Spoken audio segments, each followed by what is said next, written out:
Night proudly presents the Fix.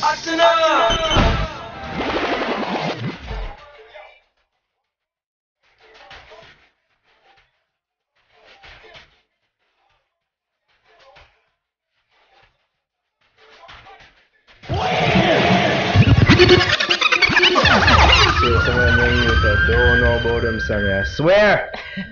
Them don't know the people I'm involved in making these songs, these hits, these timeless classics. True. But anyway, we have some of them people here with tonight. Before we get to them though. It's your boy Naro here with Ari. Welcome to the Fix Podcast, episode 21. We're there, people. Give thanks for listening, give thanks for watching. We're here.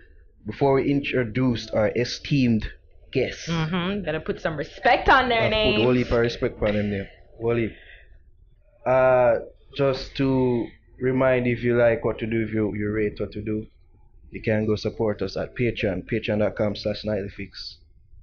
You go to the site and you see the several tier levels in which you can become an official patron of the Fix. So that's patreon.com/nightlyfix. Become a patron today. Do you have any big ups to do, Ari? No, not for me. Oh, go ahead, sir. Oh, went to PAJ. Okay. Yes, we went to the forum. Oh, yeah, so we can big up Miss Of course Dion we can big up Miss Jackson Dion Jackson. Of Archibald course. Gordon. All these people. Big up George. Big up yourself. Yes. George Davis. George yes. Davis. There's several people that came up to us, and it's nice to know that other people in the media sphere actually like we. Actually know we. Not Actually like know we we. know we. Yo.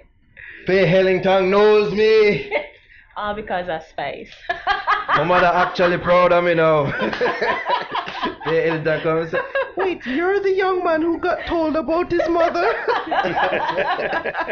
Yes, that's me, Miss Auntie Faye. Yes, I have Auntie Faye. Oh, gosh. Yeah, big up to them on their event. We went there, had a nice time at the Pegasus yesterday. So yeah, big up Dion Jackson Miller as well. Maybe putting this out there in the universe. Not yet. Not yet? Not yet. I'm soon start to see some faces when I used to see on our program. Just put it and leave it at that. Alright. So our guest now. Esteemed guests. We have Producers. engineers. Nigel the engineer.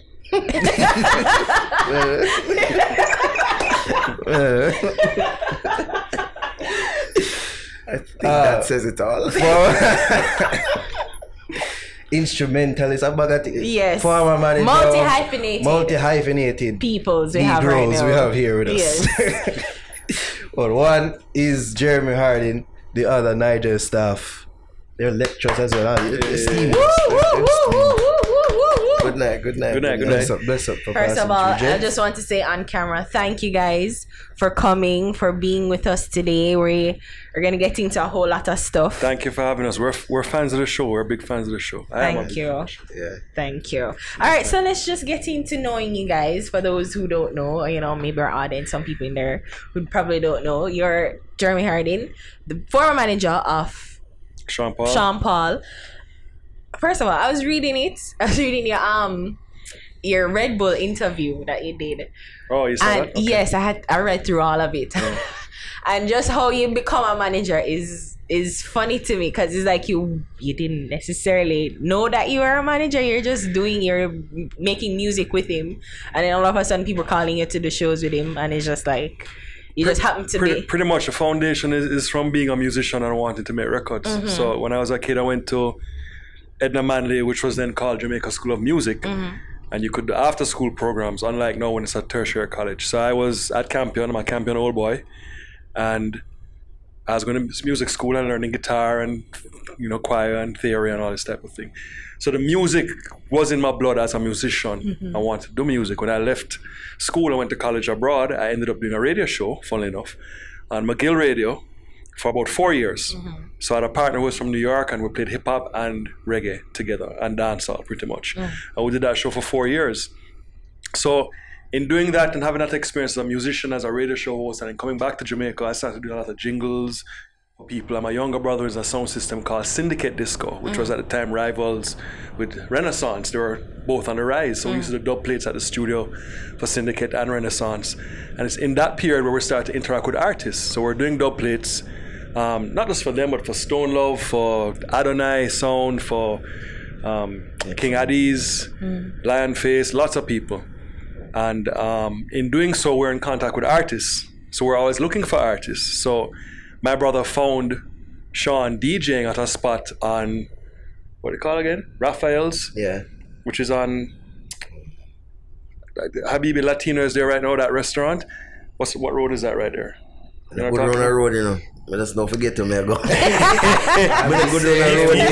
found him. Yeah. No, he found him DJing. He brought him out to the studio and we started a relationship. But the relationship was about music. I was making music. He was an artist. So we make music, hang out, became friends. And after a period of time of making records with him and releasing records on my label, people just call and ask questions about him. But we'd just be there hanging out, like playing FIFA or something. Yeah. And then the studio was right there. So we're just a bunch of kids, early 20s, I guess. You know what I'm saying? And Yeah. it's like, oh, the phone would ring. I'd be like, yo, we need this guy for a show. I'd be like, oh, okay. Which How FIFA? much? Which FIFA? That's a question posed. Which FIFA? 99? Yeah. The one just before Pac-Man. Nah, so this would have been like, about 94, 95, somewhere around there. So, yeah, man. Yeah. Yeah, definitely. Yeah, for sure. Hello. You know, hold on. You know, say, when Pele they play World Cup, I did FIFA too. Exactly. I know. As in FIFA the game. Nah, you could have. We had big FIFA camp. Wayne Marshall, Jason Enriquez from Copper Shot. Who else? Esco. Right? From left side of Esco. All of those big FIFA competitions used to play at the house. Abeng, rest his soul, poor Abeng. Beng used to be there too. A lot of guys. And it was just like a hangout. Yeah, when these guys used to You know what talk I'm saying? about like video games and stuff, I used to think it was like real games. Like when you hear like Jackie It's or a passionate- Baby G are talking like, yo, wait till me catch up on the field later. Hey, I must get. I'm like, I don't play Nah, it was real. It was serious. But you know, it was like a little rented spot, so we had like living room had the FIFA going on, and then the studio was like kind of just over there. So if you weren't in the studio, you just hang out, play video games. You know what I'm saying? Yeah. So it was that relationship. It wasn't, oh, Jeremy, the big manager guy, and I'm Yeah. managing you, and here's a contract. It wasn't about that. Yeah. It was just about like, oh, yo, somebody called for a show. I told him $2,000. He's like, all right, cool. I said, you want me to come with you? All right, fine. That's it. I just go with him. But I used to take money out to go. I used to withdraw money from the bank to travel Wow. to do the show because we weren't making enough money to just go. You know what I'm saying? But it started like that and just grew and developed. And I think what happened is that fortunately I was successful producing some very cool records that hit. Who Am I by Beanie Man, that same Devante and Tanta Metro, Give It to Her, Log On, Elephant Man. And I was so excited as a record producer to see the songs hit and hear that they were playing on Hot 97, they were playing on Z100 in New York and Y100. And then so disappointed to see the artists never really go anywhere based on the fact that these songs were massive radio hits. Yeah. And it just really, it irked me so much. So by the time Sean's thing started to kind of rise its head, I was like, you know what, there's no way I'm just going to make another record that's going to play heavy on the radio in the US. And nothing happened. So that's when I kind of switched my mind to say, you know what, you really need to start managing this person now because you're making these hits and it was good. But other people can make hits apparently because other artists had hits, obviously, but nobody was getting further. So you think lack of management was like the main reason? 1,000%. They didn't. 1,000% because the records existed. That Devante and Tanta Metro record was a one-time like number one on Z100 in New York. Pop station, Wow. not Hot 97. You follow what I'm saying? Taylor Swift. Yeah, that's Yeah. I mean, the records I were need to big. stop They were, saying white people. they're getting played. No, but I mean, Caucasian. it's true. Not the urban stations, Yeah. the pop Yeah. stations. Yes. So when you have that amount of penetration radio-wise, radio's killing the record. So then why can't you move units? Remember, this is pre-digital thingy. We're still moving C, so why couldn't you move the units? Because the support wasn't there from management. Nobody knew what to do. The records are just playing. Everybody's like happy with the records are playing. There's no follow-up. There's no like, what do we do next? No marketing What's the plan. next, system to do? So funny that you mentioned that too. Angie, you can answer this too, because it's as if the point that you made, you know, I think Envy in an interview is like wondering what's the next thing come out of dancer, like what's the big thing, because he's waiting and it's almost like him stuck into that time of, you know, 90s, early 2000s and not really realizing he's things not really new. stuck, you know. I don't think he's stuck. I just think that's dancehall. And I say this with no apology, and I'm not saying that what's being made now is not good. I just don't know if I'd call it dancehall. I get a lot of flack for it. I've been in studio sessions recently where the studio session ends abruptly because people are like, what are you saying? And I spend a lot of time having to disclaim, saying, I'm not saying what you're saying is bad or making is bad, but it's just not functioning like dancehall. But we just think because it's from Jamaica, it's reggae or dancehall and it must work. And it just really doesn't work for me. I mean, I think the true test of anything is numbers. And I don't think, as we'll find out later, that we're moving numbers. I mean, Sean, Shaggy, Dana King, Cabra, anybody with an iota of success moved records. They were able to function in the marketplace at whatever point on the continuum it was, at whatever point it was.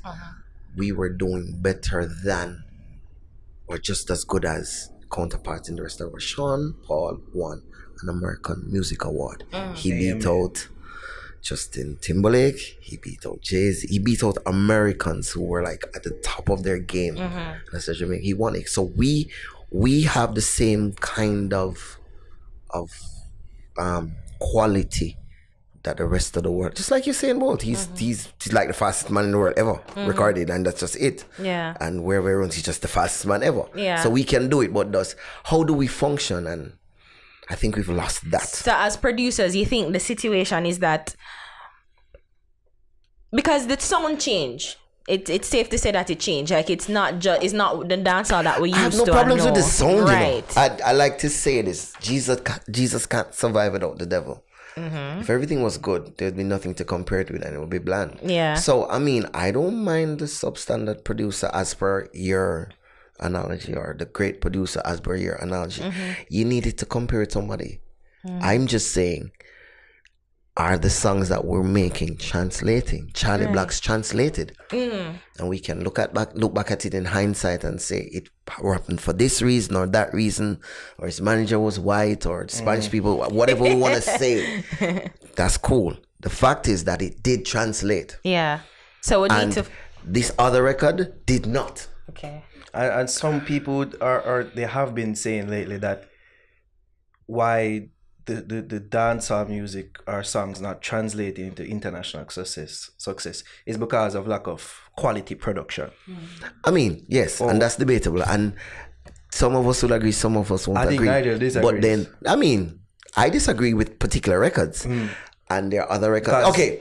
You would say like I'm too sexy for my shirt, too sexy for my shirt, so sexy. I hate that record, but it's a genuine bona fide hit. We need to remember that you cannot write a hit song. A hit song is a function of the marketplace. So it can be a blues song, a red song, a good song, a cultural song, a dancehall song. It's the people as how they interact and consume and purchase that song that makes the song a hit. Thong Song has 8 lines. You with Rihanna has 8 lines. You don't have no chorus and no bridge and no something. 8 lines. And it's a monster hit. So I'm saying that is not my issue. My issue is functionality. And the functionality, my problem is Justin Bieber. He's doing dancehall as we know it and as the rest of the world knows it. They call it tropical house. Yeah, that's kind of wrong still. That's just media guy using the term incorrectly and latching on to it for the wrong reasons. But Major Lazer, but that girl, do you recall? That Major Lazer? Yeah, that's she. That's working. Work. Rihanna, it works. Those songs are functioning. And we spend a million days saying, that's dancehall and they're stealing our stuff and this and that. But there are reasons it works. And we say, okay, it's not working. Why did Charlie Blacks work? Why did Egyptian work? So I'm saying we can make the quality. We need to consistently make it, and we need to have the systems in place to understand where we put these records for them to go through and function consistently. It's all about that. That's a whole lot you said, and I'm processing it because you're saying functionality. Yeah. So it's just saying like we need to make people work. It needs to work for us. It needs to buy. Like people need to buy. Right. So a few years ago, I went on a writing trip. When you're a writer producer, and they organize writing sessions for you to go on. Writing camps. Right, yeah. It wasn't much of a camp, but it but- was myself and Stephen McGregor, the genius. Big up Stephen, right? Yeah, big up. So I was working with Stephen at the time and managing him, and Stephen was my brethren still. And went on a writing trip to New York. So we're going up there, we're meeting what they call top line writers, who are people that write the lyrics. So if you think about the music, the melody line would be on the top. They call it the top line. Okay. That's the name for them, top line writers, Okay. right? So guys that write the lyrics and the melody. So you go into the studio with these guys. So we go, we have laptops, we have beats all made, and we're like all excited, you know, we're in Manhattan, like, all right, cool, you know? So we sit down, we'll meet some of these writers. Now, some of them were people that wrote for Rihanna, they wrote for Fuljoy, wrote for all kinds of people. Some good, all good top line writers, you know? So we meet, and each one of them we met. We did like 5 in 5 days pretty much, but every day it was the same thing. We'd go in. So the first in particular, so went in and we'll meet the writer, and they're like, you know, what's up guys, how you doing, whatever. So they sit down and say, okay, who are we writing for today? So I kind of look at Steve like, I mean, who? I don't, we came here with rhythms, like I don't know, something specific, like we are writing for X, we don't know, we're just making songs. And they're like, no, I mean, like in general, like what do you think? Is it like a male, female? Is it white? Is it like young, urban artist, more pop, sort of like younger, you know, 15, 16, so kind of like, you know, puppy love song, nothing too sexual, or is it more like, you know, 20s, like in the club, like, so we're now like in shock. It's the first time we've ever approached music like this. So we were just kind of like, I don't know. And it's all right, play some beats. So we'll play some stuff and then stop and say, okay, we like that one. So the writer sort of guided the process, and he was like, all right, cool. I think this sounds like a female, sounded like, you know, young, you know, maybe, you know, and not too sexual, kind of playful, just discovering like, you know, what her love is about. And all right, so it's okay, bam. So you leave him alone, push the beat's playing, and he's sitting there and he's humming the lines and humming. And it was, you know, on his phone writing lyrics. He's all right, cool. So he goes in the booth. So they put down a guide track. Guide track's just a melody. He has no words. So it's just humming. So the track's playing, he's just like, just like that. Is it like a reference track? Yeah, but there's no words. It's just melodies. It's the melody. He likes the melody, how it fits, he's the just cadence. mumbling things into it. Young thug in it. Yes. No, Right. that's mumble. that's something different. But, Similar. no, not similar. This is just sketching out the sound. Yes, he just sketches out by melody and just mumbles up words. So as I said, he just says it like that. He does a chorus, the verse, everything. Then they come out, we play back the song. With the mumble. The guy arranges it, like copies the chorus, copies with those things, and then he listens to it. And as he's listening to it, he goes, baby, and he says, okay, wait, baby, know what you want it for. Okay, words come. So he picks words. Keeping in mind too, we're writing for young female, White. nothing too sexual, 18-year-old, nothing too, just finding not too love. much slang, it's not Right. that urban, blah, blah, blah. And they do that, and he finishes it down and goes back in there and demos the whole record. So, Harmony is everything. but which is funny though, so he's demoing, remember I said he's writing for a female. Yeah. So he's demoing the record and he's singing and like, oh boy, I love the way you touch me there. So we're there in the studio and Steven, Genius is beside me, so Steven's like, yo, Jono, I'm like, what? Yo, dog, it's on away, dog, it's on away. And we're like, yo, but he's writing for him, like, yo, it's still on away, bro. Can you just imagine man like Neo probably go through enough of them things? Neo does that. Yeah. And Yeah, that's I'm what saying, but it was an interesting experience, like how they approach writing a record. Yeah. No, I spoke to that particular writer, and he said he had last year written 350 songs. Last year, 365 One days month a year. he did 56 songs. He in wrote 30 days. 350 records. He got about 6 of them, he said, 6 or 7 placed. But the placements were good. Like one was Florida, one was What name? I forget this other artist. He got some good placements though. Yeah. And that's how he works as a writer. That's to Nigel's point, how he functions.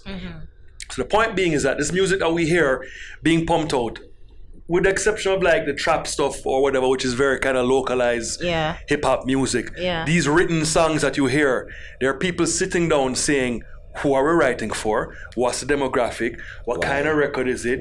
What key is it in? Etc. etc. So I etc. get what you're saying. So they're making records for the market to function the market. So when you know as a labeler, you have your artists, you have Ariana Grande, you have a Rihanna, you have, because these people don't write. It's another thing Jamaicans don't get. Taylor Swift writes. Bruno Mars writes. These are Sia, one was big writers. We know Neo, Kerry Hilson, thing. The other people don't. They don't write. Wow. Their gift is singing. That's their gift, voice. Being a writer is a whole... A performer. Being the star, the lifestyle. So the record companies look for songs for them. So their publishers or the labels are going to hit up the producers, hit up the writers, other publishers like, yo, we need a song for Ariana Grande, the album's coming up. Everybody gets together. Similar to what's going on with Rihanna now and her dance. Yes, exactly. That's what everybody does, scurry up and submit records to people for them to hear. So if you think about it in that context, you have to write would function because as a writer or as a producer, I gotta be like, yo, I got some dope stuff for Rihanna because I would have made 10 songs that suits a female, that is urban, that is very sexualized. You follow what I'm saying? And I have them in my little folder. She's Caribbean. And that can work for her. So they make music in this way to function. Now we make music. Full of vibes. Exactly. And you send a man a rhythm and him sit down with it and take for how much days and come check out the studio and you smoke weed and you get Hennessy and you chat and you give story and you blah blah blah blah and I guess it falls from the heavens and you go to try and make these records and that's how we end up making music. Yeah. You understand? But you wrote for Sean Paul too, like is it Keisha called the song Give It Up, right? That's very interesting. But finish what you said. Because you wrote for that. So when was that the mindset that you went in and said, okay, I know it's going to be a collaboration, it's a dance No, song. it was not a collaboration. It was not collaboration at the time. Okay. What happened was it was the time when Tony Kelly we were in Miami in Florida and we had studio time booked to do some work. We're supposed to do some work with Tony Kelly. Big up to Tony. Big up, my favorite dancehall producer ever. He was here last week. Yeah. Tony is my dupes, man. He knows it too. And it didn't work out on the weekend that we had planned up there to work with him. So I had all this free studio time already booked at Circle House. And the label president was like, what we're going to do? I'm like, all right. I called back to Jamaica and I was like, yo, I called Don Corleone at the time. Nigel was working with them. I said, yo, you guys free this weekend? They're like, what? We're supposed to some work with Tony. Didn't work out. We were sitting there. The studio don't pay for the record label pay for the studio. So you want to come up and let's try to do something. I told the label, he's like, yeah, who are they? He's like, I'll buy the tickets, right? Because he's already he's already X amount of money. He's prepaid like freaking a week at the studio and blocked it out. So he can't really, so to him, 2 tickets from Jamaica, like whatever, bring them. Yeah. So when Nigel came with Dan and we sat down and interestingly enough, most of the other records we had made from juggling in Jamaica. So we're making the best records that we could make, but we didn't reach that process that we just spoke about at the time. Where's in Jamaica voice and songs? Yeah. So Shauna's voice with producers. Album time come, we'll just gather the best ones and we'll put them out there and you get to give me the light and they get busy and so forth and so on. At this point now, record label's like, okay, make a record. We need more records, so you make them on the spot. So when these guys, himself and Dan came up, we sat down and we said, okay, we need to make a record that can work. And that's what we did. What works? And we said, well, these beats were the same simple at the time, which North America loved. So we did that, and Nigel did his chords, and he moved it, and we made the whole record. And check it for yourself. Every single Sean Paul song that's a hit today fits on the rhythm. On that rhythm. That time can do one dance to all of these songs. I'm saying, it makes there's sense. this thing about Sean. Sean always sings about girls. Yeah. It doesn't matter. It's all about, and that just works for him. Yeah. It's a formula that's not broke. So try to fix it. And we buy the last record I did in my tenure as his manager was Got to Love You. Got to Love You. The original record said Not to Love You. Really? So Not we got to Love You. we got a record. It was from Stargate, not produced it. Yeah, Stargate, right? Ryan Tedder was a writer from One Republic. Too late to apologize. That guy, he was a writer. Leona Lewis did the demo and sent it to us. Well, Stargate, I guess, got her to do it because she must have been in the studio. We got the record and I heard it and it was like, she's trying not to love you. So the record was saying, you treat me bad and I'm done with you and I'm really trying not to love you. That was the point of the record. And I heard and I was like, girls don't leave him ever in no universe scenario ever of his career. So I said, no, you gotta switch. I got to the phone and I was like, no. That's been created. I said, change your record from not to love to got to love you. So what she's really saying is that even though you treat me bad, I just still have to love you. But Sean's verse was like, me not say like them gonna put you down. I'm not like those guys. Right. I'm the one that you got to love. Because of this. Right. Love you. Right. And So- he said, got to love you 90 The times. point being is that but at a certain point we have to start designing records to work, is what I'm saying too. Because we could no longer just rely on like we'll hope somebody makes a wicked rhythm in Jamaica. We'll hope Sean is write the right song. I will hope that got thrown out the window and realize that once we're at a certain point we can say, listen, we now know what works. So we can make the records that work. Let's just go in there and make them that work. You understand? No. We didn't get enough time to continue doing that. As I said, my tenure with him, it was over and for different reasons. But the point being is that there is a method to making records to function. As Nigel said, function, that's the best word to put it, right? In the space. And when I work with professional producers and musicians and other artists outside of Jamaica, that's how they approach music business. They craft records. Because they're going to be like, nah, this works, son. This is a beat that works. Right. This is what people are talking about. Yo, let's do it this way. So they go in there deliberately. Yo, get that dude that wrote that record. I want him to write this record. They think like that. They think like that. They're crafting stuff. Sit down and make music, put it out there and hope. Scattershot. Yeah. And then sometimes it works. And sometimes it doesn't work. And then when it doesn't work, we'll cry foul. Oh, it doesn't work. Why is it not working? It's all of these reasons why it doesn't work. Because I'm not on the white radio stations and this, and I'm not brown and I'm blah, and all of these excuses that people have. That's not to do with that. It has to do with your record first. You understand? Which makes that difference. And I mean, the quicker we understand that, the better off we'll be. We worked in the 70s and the 80s because it was like rock music. Bob Marley and the Wailers was like a rock band. It's like the Rolling Stones. You just make albums and you tour. That was what you did, right? You just made albums, you tour. It wasn't driven on singles and hits and stuff like that. So it was, today's market, 100% about singles. I don't know no Stefflon Don album. I don't care to hear one. Her singles are dope. I make my own playlist. I make my own album. With Spotify and with anything. With anything. YouTube, like you can just say, you make your playlist now, so it. that's how you should be attacking it. So, which to me now is interesting when you have a lot of local artists keep talking about, yo, I'm doing my album. You've seen the numbers. Why are you doing albums? How much does it take you to make an album of 12 songs? To go out and move 1,000 units copies. After a year. of an album without the single, so you gotta shift the change in mentality is what I'm trying to show you. You have to adapt to what's really happening. So you should be thinking about, I gotta make a series of singles to kill the market. Single. The other day, Home run, hit them out of the park every time. Not, I'm gonna sit down to make this album and then sit on the album and then come on Netflix and talk about, oh, my album. I hate that, by the way. Young artists come to talk about that. The people them don't even know. But you see, that. that's really something. That's a cultural thing, though, and it's just sad to say it, but we have a way we think it should work. On the left-hand side of that, you have the way it used to work, and on the right-hand side of that, you have the way it actually works.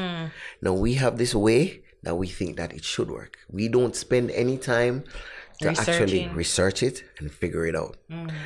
We don't get matriculated. I don't know of anybody that get up tomorrow morning and say that they're a lawyer, I'm going to try a case. Somebody's going to say, where's your paperwork? Where's your matriculation? I'm going to get up tomorrow and say, you know, say me on drummer, cause rough cut drummer, they give me 2 sticks and and I'm going to say, all right, well, meet me down at the studio. And it just happens from there. And for the next 20 years, you are a drummer.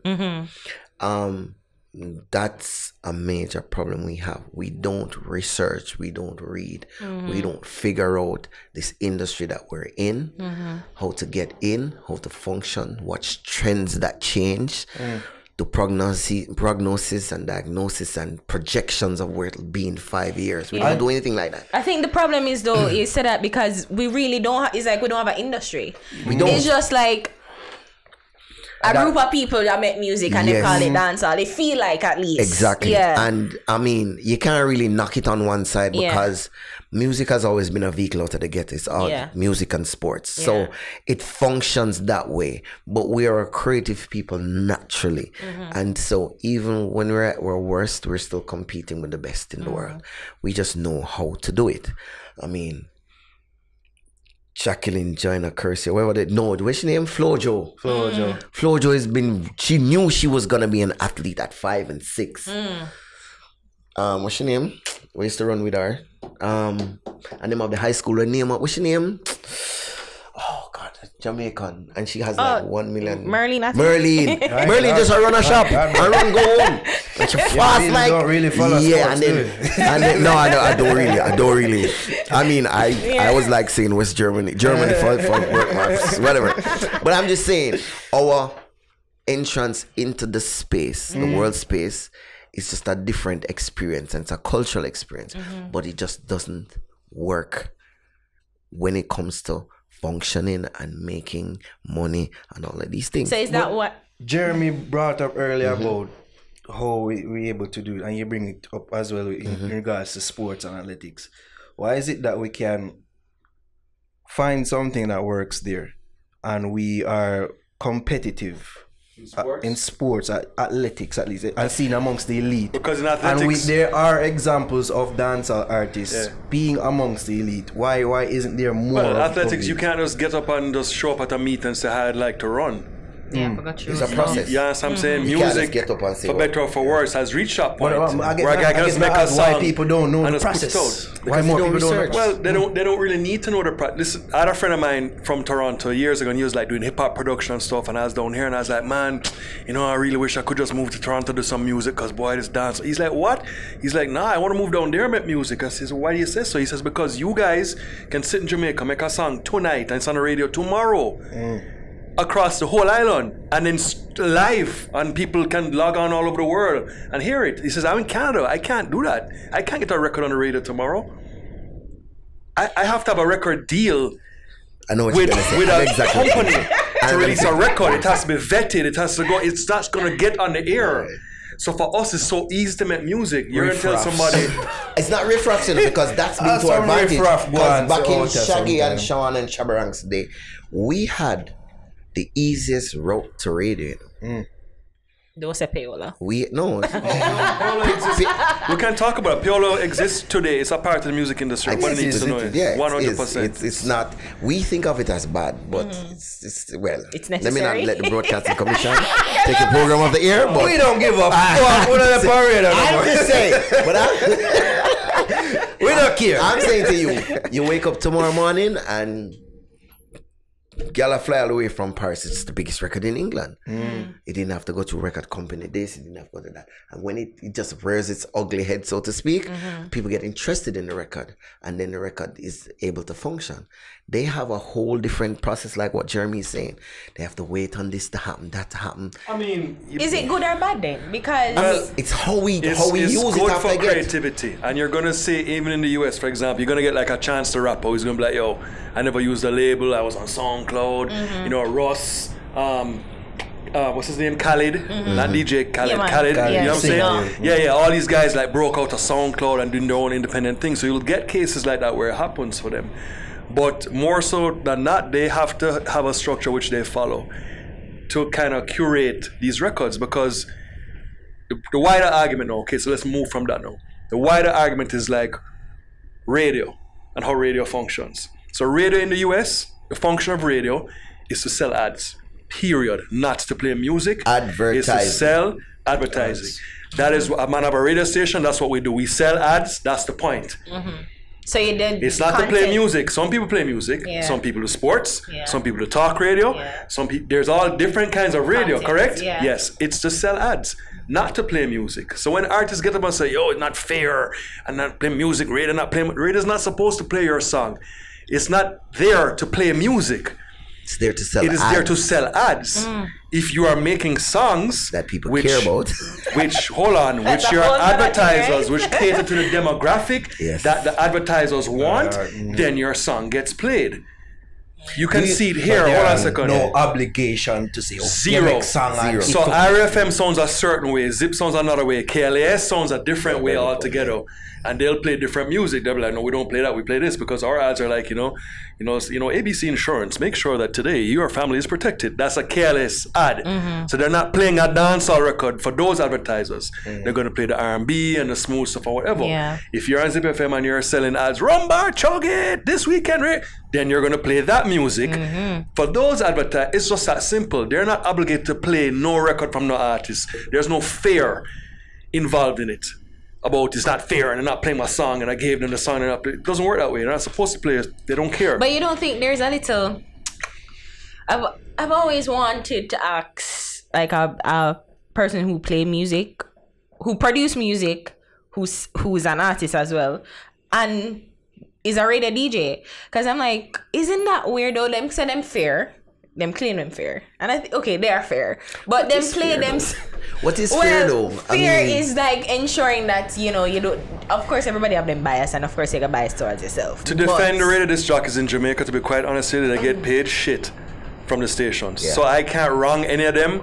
Hold on, for trying to hustle and produce songs and play their own music and take their gigs or whatever. Big up to them because they get paid rubbish, garbage, really. It's crazy, you know what I'm saying? You don't want to know what we got paid at Newstar. Right, so that's what I'm saying. So I understand. Fair or not, next discussion, but I understand what they're doing. Yeah, I get it. Back to the way it works in the States, however. Yeah. Every record you hear goes through a corporate structure to come down to say, play this.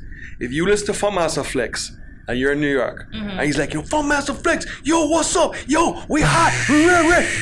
All this big excitement. You see, when you go there, it's him and I got a computer with a thing they call Audio Vault, which is his software. The songs are queued. He says, what's next? I have a piece of paper. It's in the vault. Yo, what's up? We got a brand new Jay-Z coming right up. Then it plays.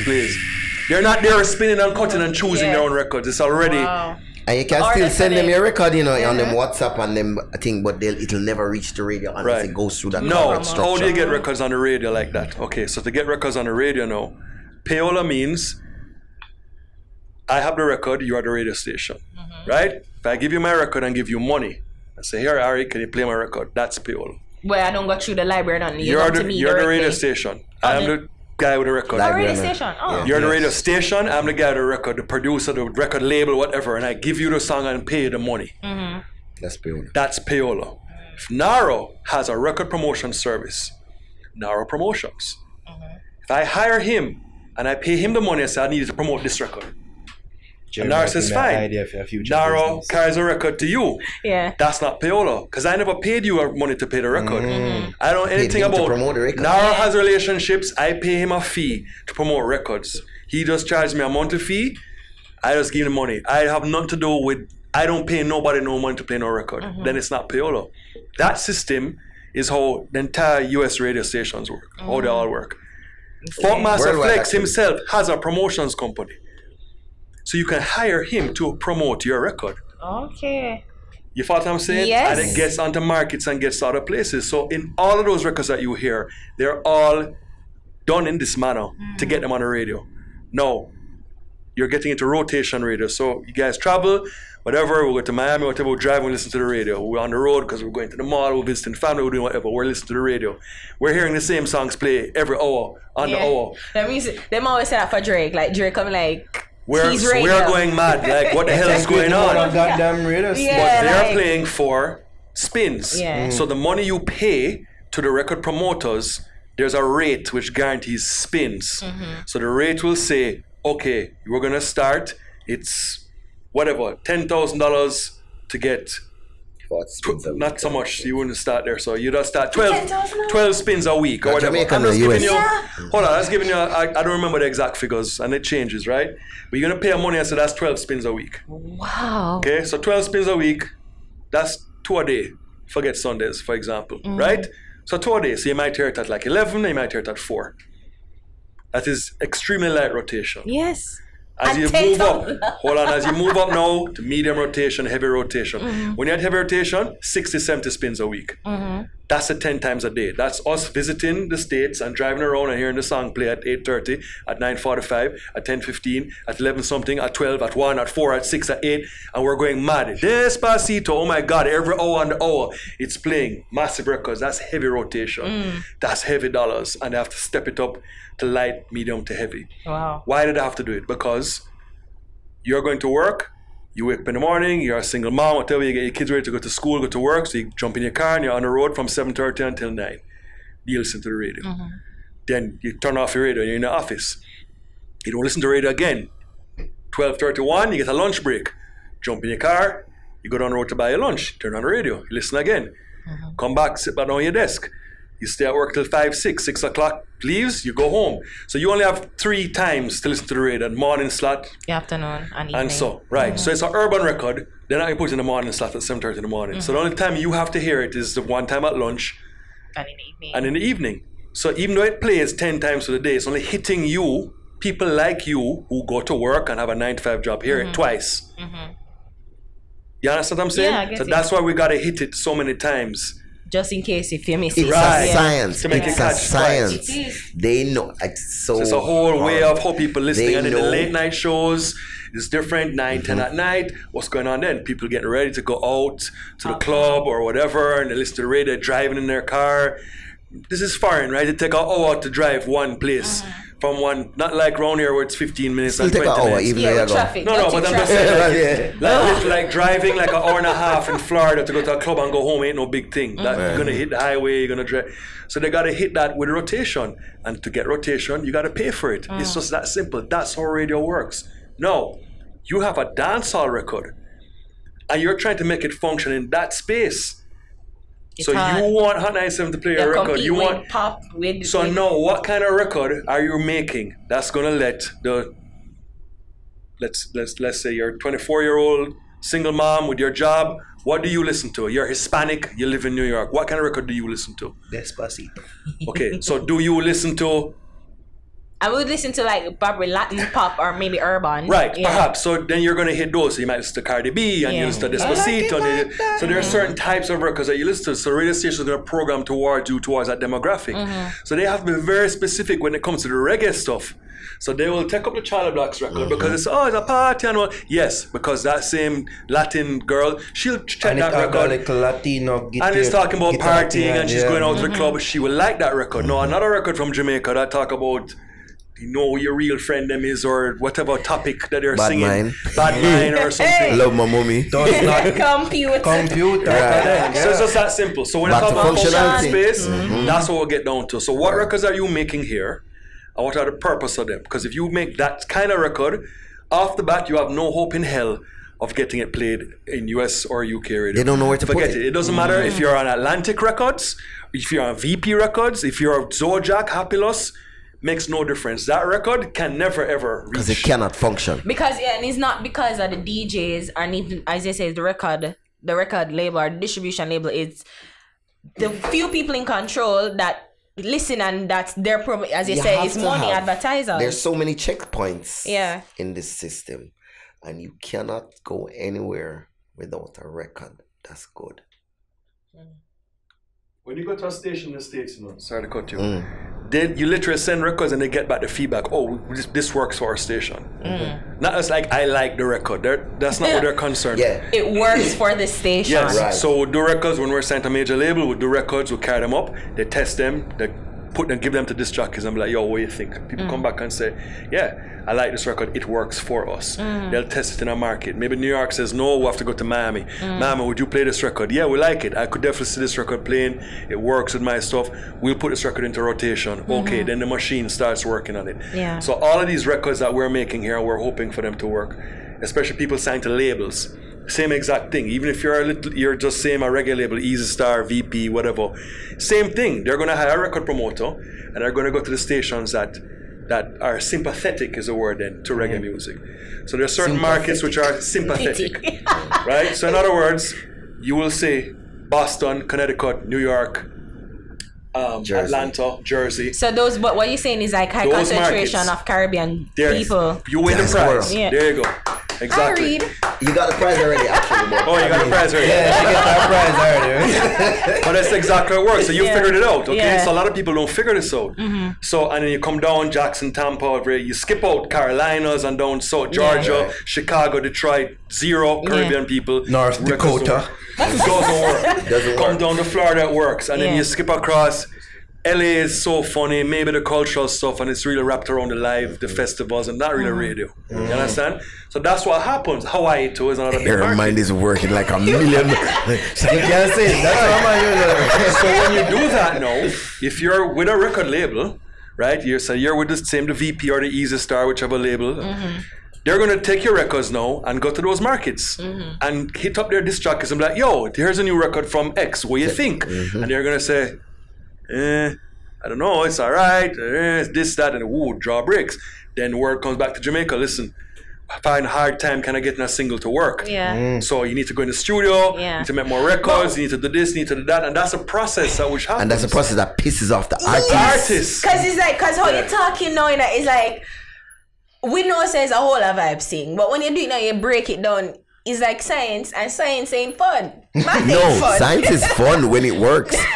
Science is fun when you work and getting A's. The benefits I'm that you saying, read from science. You see, this are is what we fun. said earlier. This is what we said earlier. Yeah. We need to know how to function. In Yeah. order to need to function, we need to understand how things operate. So why? So people like you, because I know I read in the bio that you guys are like studying to do advanced degrees, like becoming doctors. I mean, they soon PhDs calling and- it Dr. Staff and Dr. Dr. Hardy. Hardy. So like, why people like you guys don't create the industry for No. so that you know, like these artists, them not for themselves. Them just you can just say listen. You see, it can't work like that because it's personalities. I mean, it's a whole educational process. It's like we have the parts for the car, but we don't have the mechanic. And you can't go into a store and buy all of the parts for the car. You still don't have a car. You have car parts. That's one.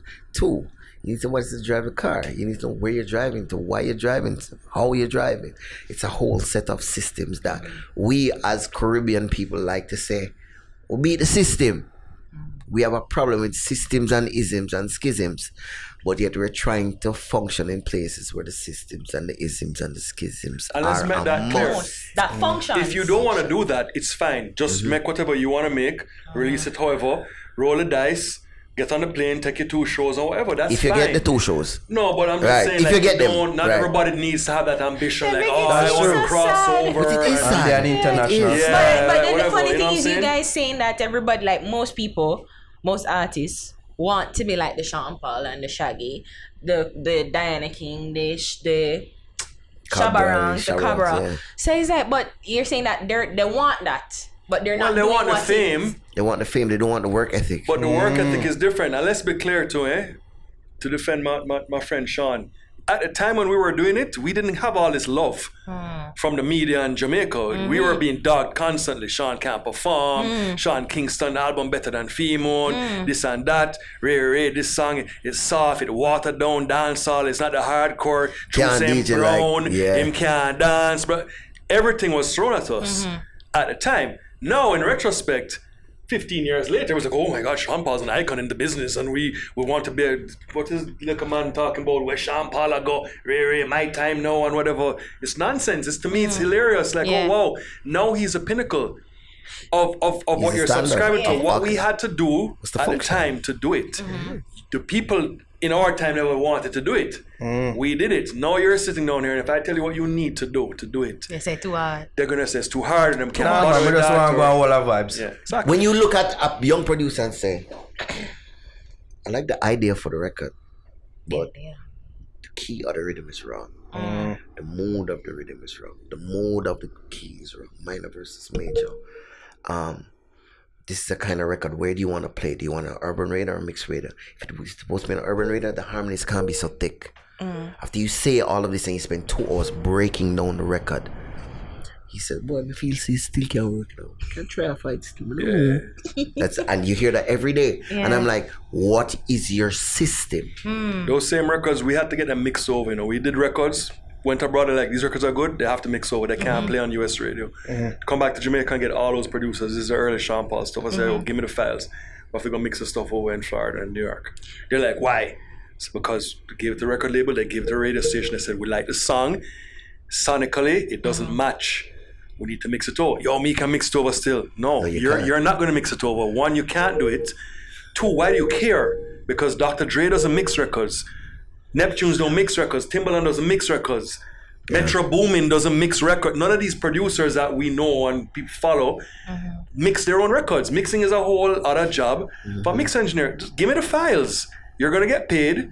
The song's gonna blow up. Your name is gonna be everywhere. Who cares? Intellectual property is safe. What are you worried about? Yo, my ego, like I didn't mix the record. Like really? We have to get them mixed so what to things. go. Carry them petty. to big studios with guys that mix records every day. The guys that mix records for Sean, mix records for same Justin Timberlake, Aaliyah, for Fabian Mars School I was mixing for at the time. Lil Wayne, Jay-Z, just all so the mixes. They had the sound of radio. Yeah, the mixes they know exactly. come back. Yeah. So So then it we needs to were be a there. more symbiotic relationship with local and international. Yeah, So and then we had to be there to temper it a little bit. To just be like, yo, I know what you're doing, but this dance all the time, the higher need for liquor look, we're like, When Keisha so we had to kind of, they were like, Keisha called didn't know what to do. She was like, you know, I'm from Oakland and I don't really understand this reggae thing. Yeah. And I was like, Keisha, just do your thing. We don't want you to be reggae. You be R&B. Just be your. She's like, are you sure? Because I don't really know what. And she's like, all Is this nervous. good? Is this good? I'm like, nah, just. I'll do it again. Just do it. Just do your thing. And then I don't mean to cut you, but then when the record's being mixed, they're like, okay, they put like Well, that was a reverb funny on the story. higher. So I'm there to mix a record, me and Don Corleone. And we're there in a room with like three top guys, like almost a dozen Grammys between them. And because they kept sending the mixes that just wasn't right. So we went up and like me and Don are there and Don is like, nah, push up this, push up that. Little adjustments, you know? But they took it seriously. Like, they were literally taking notes. Like with a notepad, like, oh, what did you just do? You put 5 dB on the high. You put 5 dB on the high. so that you put 5 dB on the high. Yeah. You need to change the EQ? Was a little Alright, bit cool. Okay, let's do that. Dead serious. That's for the baby. So me and Naro looking, I'm like, what the hell is going on? Only you and must Grammy him out. But they're like, because this is a new thing for them. It's reggae, it's a dance. It's not only a new thing, you know. It's just their approach. They look at it as a science and it's something that's to be documenting and something that's work again. Because it's actually working now. And we want to do it again. Repeat success. It's as simple as that. I have a hard question to ask. No question is hard. Let's do it. No, Naro want to ask a question, but you know, it's such an. You said that people were talking about, you know, Sean Paul. He's, you know, fighting him down here. You know, there is a topic of marketability of sorts. You think that? No, I got it. I'm sorry. You know, This is funny. I think you know where I'm going, but let me ask do the it. question. Yeah. You know, Yeah, like, you kind of touched on it earlier. Go. yeah, what made Sean Paul so marketable then just told you versus, though. I guess, other artists? Like who? Sorry. Go ahead, Other Jeremy. artists, I don't know. Like who? But Other reggae artists? Other dark skin artists. Hello, the That's double. right, you know? Call you right. I'm going to give you, but let me just say this. I'm going to give you. Shabba Ranks Brown? no. Okay, continue. Hey, I'm of the belief Patra that Brown? colorism is not much of Watch an out, issue watch in out. dancehall. Jeremy, answer that question here, sir. But in terms of crossing over now, International Shabba Ranks. appeal. Shabba Ranks crossed over. International. He trailblazed the crossing over. Yeah. He's not brown. Yeah. Patra. Yeah. Cabra. None of these people are brown. You've Machine. Bounty and Beanie. Yeah. None of these. Hold on a second. Rappers, 50 Cent. He's not brown. No. No, wait a second. Why are you gonna stop? Because let me tell you this. 50 Cent is not. It doesn't matter. Hold on a It's second. not But when you go to the record label and to the radio station, there is not a Jamaican department. Or Different from a dancehall, hip hop reggae? department. No. It is one urban music department that you are in. because them Urban is black. There them you go. ram to style Sean Urban. Paul as a hip hop artist as well. Urban So is it's like, And urban music department. There is no separate department for dancehall. Or Jamaica. In the urban music department, you have black Americans working there. Some of them black, some of them brown. Yes? In the pop music department, you have mostly white people working in the pop music department. Okay? An urban artist, to them, qualifies as anybody who is not white. It becomes an urban act. Wow. Okay. Period. but Okay? So let's continue. Okay. So it's the urban music department. So when Sean is on Atlantic, his department is the same people pushing Missy Elliott and T.I. and these people. There is no there's no brown versus dark versus nothing. No They're in all between. urban artists. So there's no rules for reggae guy. Like, oh, the reggae people will play the light skin stuff, but the dark guys we don't want to play it. But we'll play the dark skin rappers and the dark skin R&B people. And that's why it's a ridiculous argument when people talk about being brown, because they do not see any difference. You're either And them no one read. Hold on, you're either urban artist or you're not. So you're saying that it doesn't Zero. matter. he's Zero. being like him and Shaggy. He's Zero. being Let me say it in Spanish. El zero. Zero. Shaggy was in New York. Shaggy put in crazy work. We're in the podcast. Crazy And work zero. in his crew in New York City. You understand? Yeah. With Red Fox and Rayvon Basha and Dread. Basha Dread and all of these guys. Mad Lion, Yeah. the whole crew. 4 years running New York reggae scene. Years before the big hit records. Big up Sting International. Okay, with Sting International Controls. Yeah. With Robert Livingston. Yeah. Kick-ass fucking awesome manager. A mentor to me that had previous experience managing Supercat. Yeah. You follow what I'm saying too? That is why Shaggy worked. This is a guy with work ethic. This is a guy that was in the military. So just from you're in the military, you have work ethic. You have Yeah. to say all of these things before you even think about These brown. are why these So people many- worked. You understand? Not about being brown. Has zero to draw do that with it. comparison. Because I'm trying to tell you, the radio station, the same radio station we spoke about that you're trying to play the record on, do not sit there and say, well, who are the reggae people? Let's pick the brown ones. Oh, well, here's the hip-hop people. Nah, it doesn't matter. We can take the dark ones. It's fine. So we'll take dark hip-hop and R&B people, but reggae people just take brown. It's nonsense. Okay. It doesn't work by any means. Virtually What was the hard No, question again? Never does What you work. say was the No, hard just- question Just again? obliterate it. I just But it's just a silly argument. 'Cause I keep saying, well, why is it that the dark-skinned rappers work then? I definitely my Or- Because thinking they're more. broad. They're along the American. lines It's the of same versus radio us. station. This guy in class It's the the other same day. station you're putting the song on. Hold on. It's Yeah. the same internet. That's It's what one I internet. tell. The guy in class the other day says, The Jamaican internet. What I'm saying?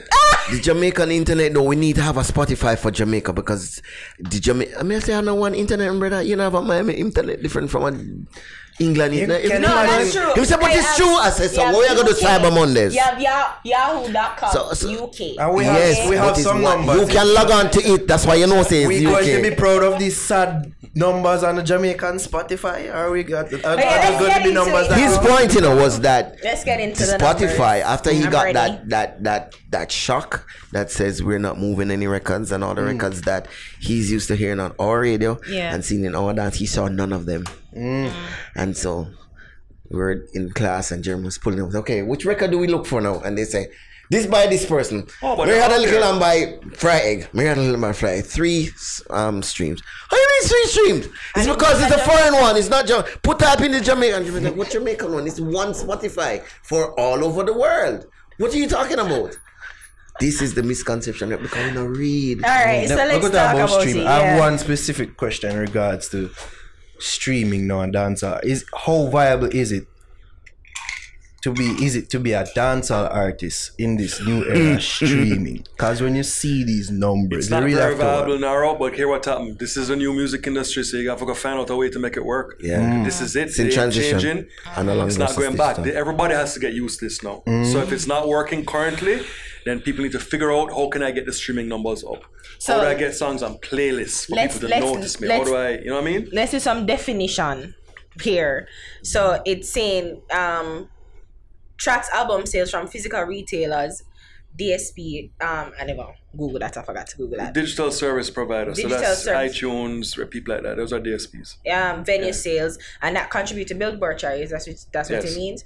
And then one album, which is like CD, vinyl record, download, equal one sale, like that was Right. it. And then 10 tracks, that's a download. So that's like from where, like iTunes or Right. So what is this trying to break down for you is that the way the SoundScan chart, when you look at the SoundScan, so for those who don't know, the SoundScan chart shows you the weekly figures of what Yeah. people are selling, yes? And I gave you guys some copies. Yeah. And Unfortunately, so- the public can't really get to see it. Right. But, because you have to have special accounts and pay a lot of money to see it every week. But the way that they calculate on SoundScan is what they're saying to is that Hold on, Jeremy. Stop right there. SoundScan, basically for the thing, you go into Brand Smart and you buy a Red Bull. And when you go up to the cashier, she goes, bloop. She just scanned it. SoundScan has to do the sound records and stuff. But it's Okay. the same way it scans. So every time it scans, it registers in a database, and at the end of the week you can know how many Red Bulls you sell, or how many records you sell, or how many whatever it is. So when you have a physical album now, it's a 1-for-1 thing. You buy a record, it's one record. When you get the downloads now, what they've done is told you that 10 tracks downloaded equals an album. This is a metric that they use. Okay. So you might release an album, but you have the single off of it. That's the one that is being downloaded on iTunes. All right, so let's. But they count up every 10, they call it an album. So let's use a specific. So I like Cardi B. So Cardi B, Invasion of Privacy. Her Bodak Yellow album. Yes. Bodak Yellow single. Yes. Would have driven to give it a sale of the album. Right. So like 10 downloads of that made it. 10 downloads of one Bodak Yellow song would equal one album. For Invasion of Privacy. That's why they count it as an album. Oh, okay. And that's why you see that, not to cut it, but that's why you see like artists, they retroactively put songs on albums nowadays. Like it happened with Nicki Minaj. Yes. Her song on 6ix9ine, Fifi. So you can game the system a little bit like that. Put it in on the album and because it comes back as an album sale. That's how you boost up to because say, you don't really download an album, do you? You download per song. Go and make playlists. So if you did that, then you would say, okay, Bodak Yellow, that did 1 million downloads, but the album, like who really downloaded the album? Maybe 30,000 people bothered to download the whole. So they don't calculate it that way. They calculate 10 tracks downloaded equals an album for the sake of how they count. Oh, so the singles or the songs from the got it. That's how they do it. Now moving on to the streams, 1,500 streams is equal to an album. Yeah. So that's the metric. So they figure out like 1,500 streams of an artist's song or record, that is their equivalency of one album. So me can stream something 1,500 times and make it like make somebody. So if you don't have a job and have nothing to do, I'm just joking, but yeah. I mean, so definitely. it's from one. It's just how many times it's played, and streaming is like how many times it's played, right? On Spotify. And it's like Apple X Music. amount of seconds out of the even whole YouTube, record. all these places. Like 30 seconds of playing a song, I think it has to be 31 seconds to count seconds, right. as a stream. It can't just be 10 seconds. Right. Oh, okay. Something like that, some kind of metric. Oh, okay. So the metric changes. So what it means is that when you're in the streaming world now, as you consider math there, the million streams divided by 1,500, you get 666 albums. Which proves that the music industry is heaving. So when you pick up Tomorrow's Star and you heard that Fry Egg and Dumpling, my new single, had 1 million streams on Spotify or YouTube or whatever it is, you're like, oh, so you sold 600. Album. But you see, this hasn't landed on everybody else yet. So we're still very excited. Yeah, because 1 million is just 1 million. Yeah. I did 1 million. Oh wow, I won $1 million on Rising Stars. 1 million anything sounds good. 1 million streams. Right. Same thing. So it's really 666. So million. So in this world, when you start getting to like 30 million, somewhere around there is where it starts to make sense. And you said we did the math for you to show you the money.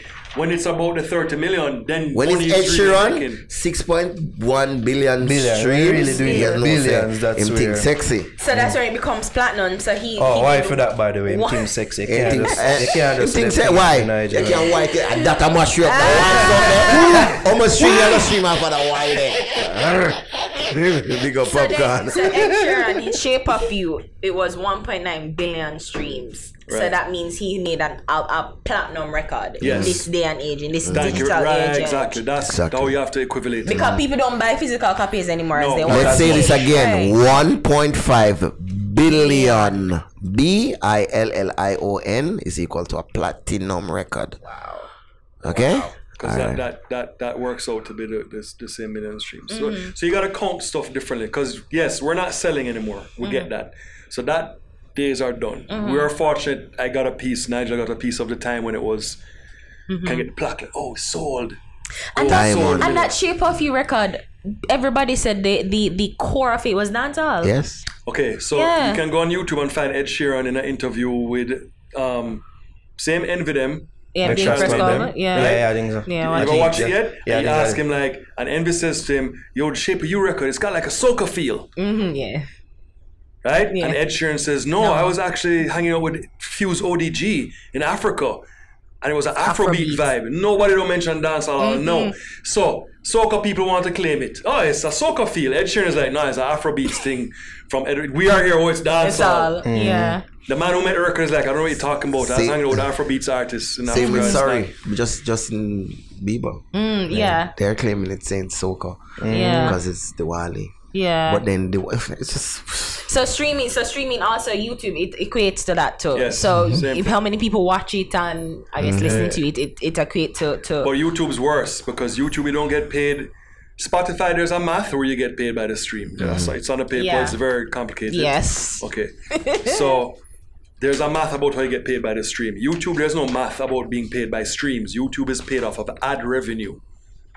So everybody that has those ad blockers, because you're sick of the ads when you watch YouTube. you just cut up your check. None of those, they're not getting paid any of those views. You just cut up your check. So Oh, YouTube is based good. off of the ad revenue, not Yeah. off of per stream. So there's Yeah. no count to say, So you have per stream I'm getting X amount of percentage of a penny or whatever. It's based strictly on the ad revenue. So you can do rough calculations of like 1 million songs on YouTube, anywhere between maybe $600-700 to maybe $1,400 US dollars off of 1 million views on YouTube. yeah. Rough math, depending on the quality of the ads and depending on how long some people click through the Yeah. ads, whatever.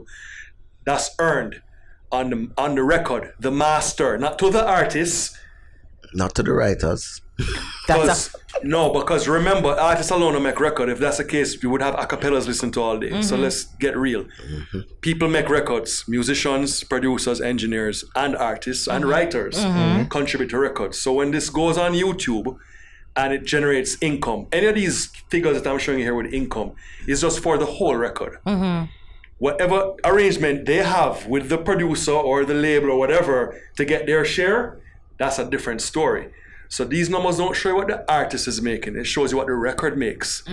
Now, if you're doing something with a producer in Jamaica and you guys decide, say, well, it's a 50-50 thing, we're going to share it, great. I'm a producer, you're the artist, we're going to share it only. If you're assigned to a record label and I tell you 50-50, fine. If you're assigned to a digital distributor, like, no, it's 80-20, you keep 80, I keep 20, that's the cut. If you just voice for a producer and just say, all right, look more, respect, and just put out the music, and you have no agreement with him. See, you're not giving him You get shit. nothing. Out of it. Yeah. You follow what I'm saying? So it depends on the parameters. And let's not forget that YouTube wants their share. Yes. So you pretty much Their get share, no, it's 45% of the ad revenue Yeah. is what YouTube it takes. takes. So Of the 55. right, exactly. is yours. On ad revenue.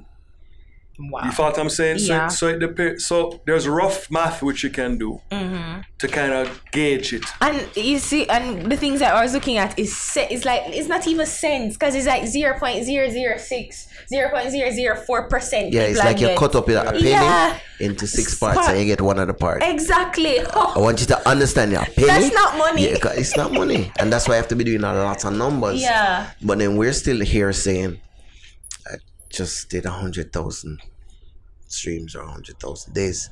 And we're thinking it's like $100,000. It's Yeah. just not.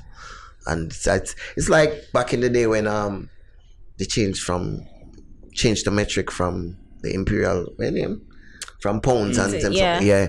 and To people dollars. don't understand me, don't know for doing it because I don't know if read a skill and it look like it's skill me used to. We need to go into the digital to learn and get again. used. Yes, that's why I Yeah. keep saying we need to read and we need to research and we need, because guess what? Now we have to outsource our income. We've always had to outsource our incomes. So Sean is Sean and Shaggy is Shaggy because the rest of the world paid for it.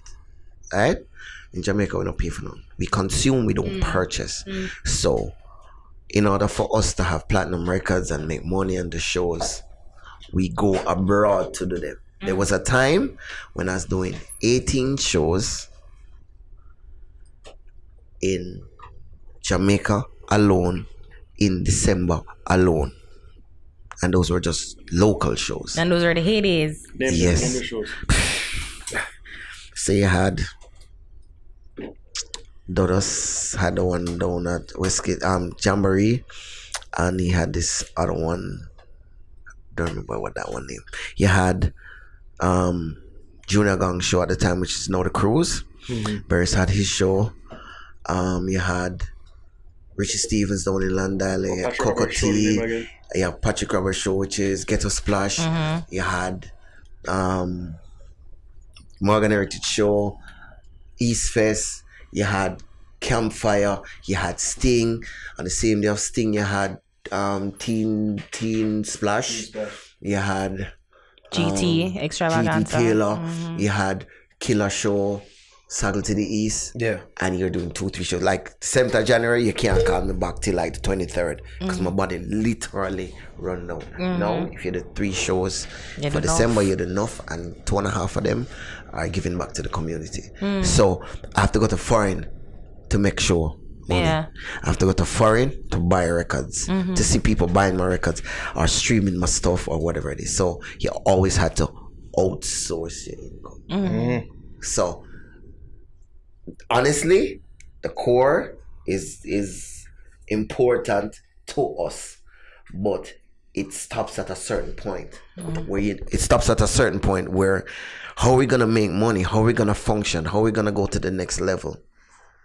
Yeah. So I'm saying, if you see who's touring, there's just a few people touring. There was a point where 24 Jamaican artists could not move internationally. We used to have an in-house joke at the studio. Let's do a no visa show, because that all the top acts literally, and we know who's incarcerated now, who's due out, who's having charges, who don't have no visa, who them say nah get about no visa, who can go this place and that place. We know how the countries operate and the treaties between each country. We know that there's so many visa application forms that one of the major questions they ask you, do you have a US visa? And the principle of that is, if you don't have a US visa, you don't need to get one either. If the US don't want you, why me want you? So these are all the things that we need to figure out. Having the good song, knowing where the income stream is and the marketplaces to build those or to tap into, and then function. You think that America and I guess UK, the known markets, think those are overplayed now? You think that we should focus I don't think on... we have a US market, to be honest. Personally, I don't think... it's the same market as you said before, it's a diaspora marketplace. That's what you're catering to. No, but I'm thinking more like the Latin, because that's where Charlie Blacks... But Charlie Blacks is an anomaly. The Latin market cared about that particular record. Right. And that's it. So you don't think there's a genuine interest there from them? That's not what I think. We don't speak Spanish. The numbers. What I think personally. Music is universal. Yes. Like I don't know nothing in a Despacito, but hello, nobody knows. Hey Macarena, what I'm saying? I'm just saying. Yes, those records are initially supported by the massive Latin community across the United States, though. You understand me? Florida alone drives that into millions and millions and millions and millions and millions of. You understand what I'm saying? And that's their diaspora market for South America and Argentina. Exactly, and it gets into all the Spanish speakers. So the YouTube numbers you guys have looked on for the Latin artists are insane. Yes. J Balvin and Nicky, J Bunny, Bad Bunny, J Prince, you know, Nicky J, all of these people. Ridiculous, 200 million. They're doing numbers like what Taylor Swift and Bruno, like what major label pop artists do as independent artists. You understand? Many of them artists, they're doing just a bit below that. They're doing the 30 millions, the 50s. But you see, it comes back to our culture again. We don't pay for stuff. The 60s. We don't know how to convert. Listen, if you had... How many Instagram people have following them? 500,000 people on Instagram. Million. Some of these local artists, right? If you could create a super fan, right? 1,000 of them to spend $100 US a year, right? That's less than $10 US a month. How much? What's your Jamaican? Remember, you got to tell me about 130 something. About what am I gonna spend money on instead of that, right? Less than $10 US. How much is it? $10 is like. I think at 130. 12. So $100. No, $120. 120? Yeah, $126.77. The conversion rate? $10. $1,000. Yeah, $1,300, right? $1,300. Yeah. Okay, for the month. If you could convert 1,000 of those fans out of the million people following you on Instagram, 1,000 people, right, to spend $1,000 Jamaican a month on you. Think about this, right? You're making now close to $100,000 for the year as an artist. Wow. 1,000 people, 1,000 of your fans. That's all they need, just 1,000. Make them spend $10 US on you. A month. Per month to add up to the full year, you're close to $100,000 in US dollars. as a person who owns the master, all of that stuff. As in a lecture. Even if you do just to generate whatever exactly to generate that. You know what I'm saying? So instead, you sit down with your million fans here, and you have no method to get them to actually buy the product. They're not translating. Spend it's not money working. somehow, whether it's buying, streaming something, buying a t-shirt, hat, something. Not spending. You we understand? Consume, we don't purchase. Coming to your show, something. That's just Jamaicans overall. Yes. It's like you don't think we prefer like go to the shows versus Okay, fine. But then if we're gonna go to the shows, that's good. Hold on a second. But we should be able to put on a show every month. Should be able to see one of these popular artists having a show. That's a whole nother ball game because we're the maker of. But why can't? So when they're doing the shows at think they're what they at 100. Okay. Yeah. So they're doing monthly shows. They're trying to do. When we went up on that roof, how many people are up there? 12. No, come on. In the early class, no. Like 80 people, like literally. I'm telling you. The Ram when it first went up there, you couldn't even walk up the staircase. 90% of the people that we couldn't pass were people that were in the bar serving other people. All right, but what I'm saying to you is that you must try and find a system. And we say this out of love for the industry. We are not here to bash people and to what I'm saying? Well, fight the youths and all this rubbish. Forget it. We're here because we give a shit. Because we put blood, sweat, and tears into this industry. And to sit here and watch it fucking disintegrate is extremely distressing. Yeah. So these are things to say to people. And look, we're not blaming you. Look for methods now to see income. Yes. Because first of all, one, you ain't getting no fat record deal from no big major label. Them days are over. And if you get signed, you're getting a paltry sum of like a $20,000 and they're going to say, we'll commit to one music video and we're going to put out your 360 stuff. deal and you get rigged. There you go, 360 deal and let's see what happens. You got people sitting on major labels right now in reggae that can't move the same 1,000, 2,000 units. So that day is done. Nobody is doing that. So forget that. Okay? So you got to figure out a new system of how to make money from music. Now you're also waiting, as Nigel says, on the visas to fly to the big shows. Yeah. And guess what? More than half of you cramped and can't go nowhere and can't go to big markets. Can't promote the So you just going to go to Africa twice a year. Reason. You understand best me? of the best. And do the two little Caribbean shows and stuff. So your thing is stunted. So you got to sit down And then as a point out. out, the shows are dwindling. Right. So how are we going to make money from this? You want to own masters and put out your own music? I'm all for it. Do it. Do it. You as an artist, do it. Make your own masters. Find the producers and pay them my money and say, yo, I give you the money to build a rhythm. I want to own it. So it's my record label. So when I go on my Spotify, my YouTube, I'm not in an argument with no label person. Nothing is me. So this money, I see it. If I do the 7 million views, that's $12,000. I want that $12,000. That's 7 million views. I'm going to try and make 10 music videos this year, however much I can, and some will go 1 million, some will go 2, some will go 6.5. Then let's add up that money, let's see what that is. And let's try and convert producer. some of these fans, these people on Instagram and these places. Do you have any connections with these people? Do you have a mailing list? Do you have anybody's email? Do you reach out to them? Do you have fan events? Involved with nothing. Nobody can keep a show here and be like, yo, my Instagram people who are following me, show up, give me this is free gems. You know what I'm saying? And let's just do it. Why is it a gem though? It should be common sense. Let's do a pop-up Gem. show on some corner or whatever. Let's just do it. 200 kids come out, 500 kids come out. One person who I see trying to do that right now is Popcorn. Right. Who I see really Trying to do tapping things like that. Yeah. That's what you have to do, to go out there, But make up more your artists shirt, need sell to your tap stuff. into this. Yeah, definitely. And do that. For how much radio station up there playing your music all day, every single day. That's what you need to be doing, and stop focusing on like this rubbish argument about who is brown and who is this, and it's like And who run the place or who run the place exactly. based on if you have a social issue, you have a social issue. That's different. But the music industry, I'm here to tell you. I'm not going to tell you people that, light skin having more privilege. Just to clear it up.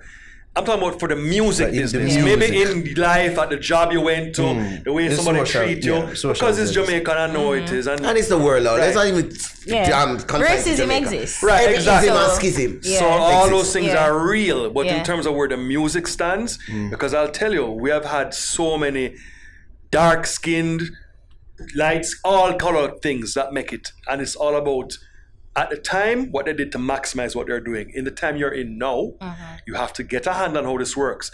You don't need to be no college professor. This is something you can Google. How do I make money off of YouTube? Google it and it tells you exactly how it works. It's all there. for you to see and find out. So you're an artist like that in Jamaica right now, and you're saying, okay, how am I going to make this work for me? So I need several income streams. So I need to try and get my YouTube money, have my channel, so let me produce my own thing, I own my own masters. Because if I just voice for people, then you get into an argument. The voice for Naro, I try bad up Naro. Yo, me I go put it on my channel in a dog. If I love my thing, yo, you keep the iTunes. And your thing, so you only make record. All that drop in, exactly, it's my record. Don't play. And then me I go say this. Can you do me a favor? You see what I'm saying? So you gotta have that discussion and just work it out. So do that. Get your masters. Put out your own stuff. Spotify's doing direct deals now. Direct deals. That changes the game totally. Now think hard. Do I need Happy Loss? Do I need VPAL? Do I need Johnny Wonder? Do I need these people? It's a discussion, and I'm not here telling you don't. Exactly. I'm saying you gotta think hard now, because if you can go direct.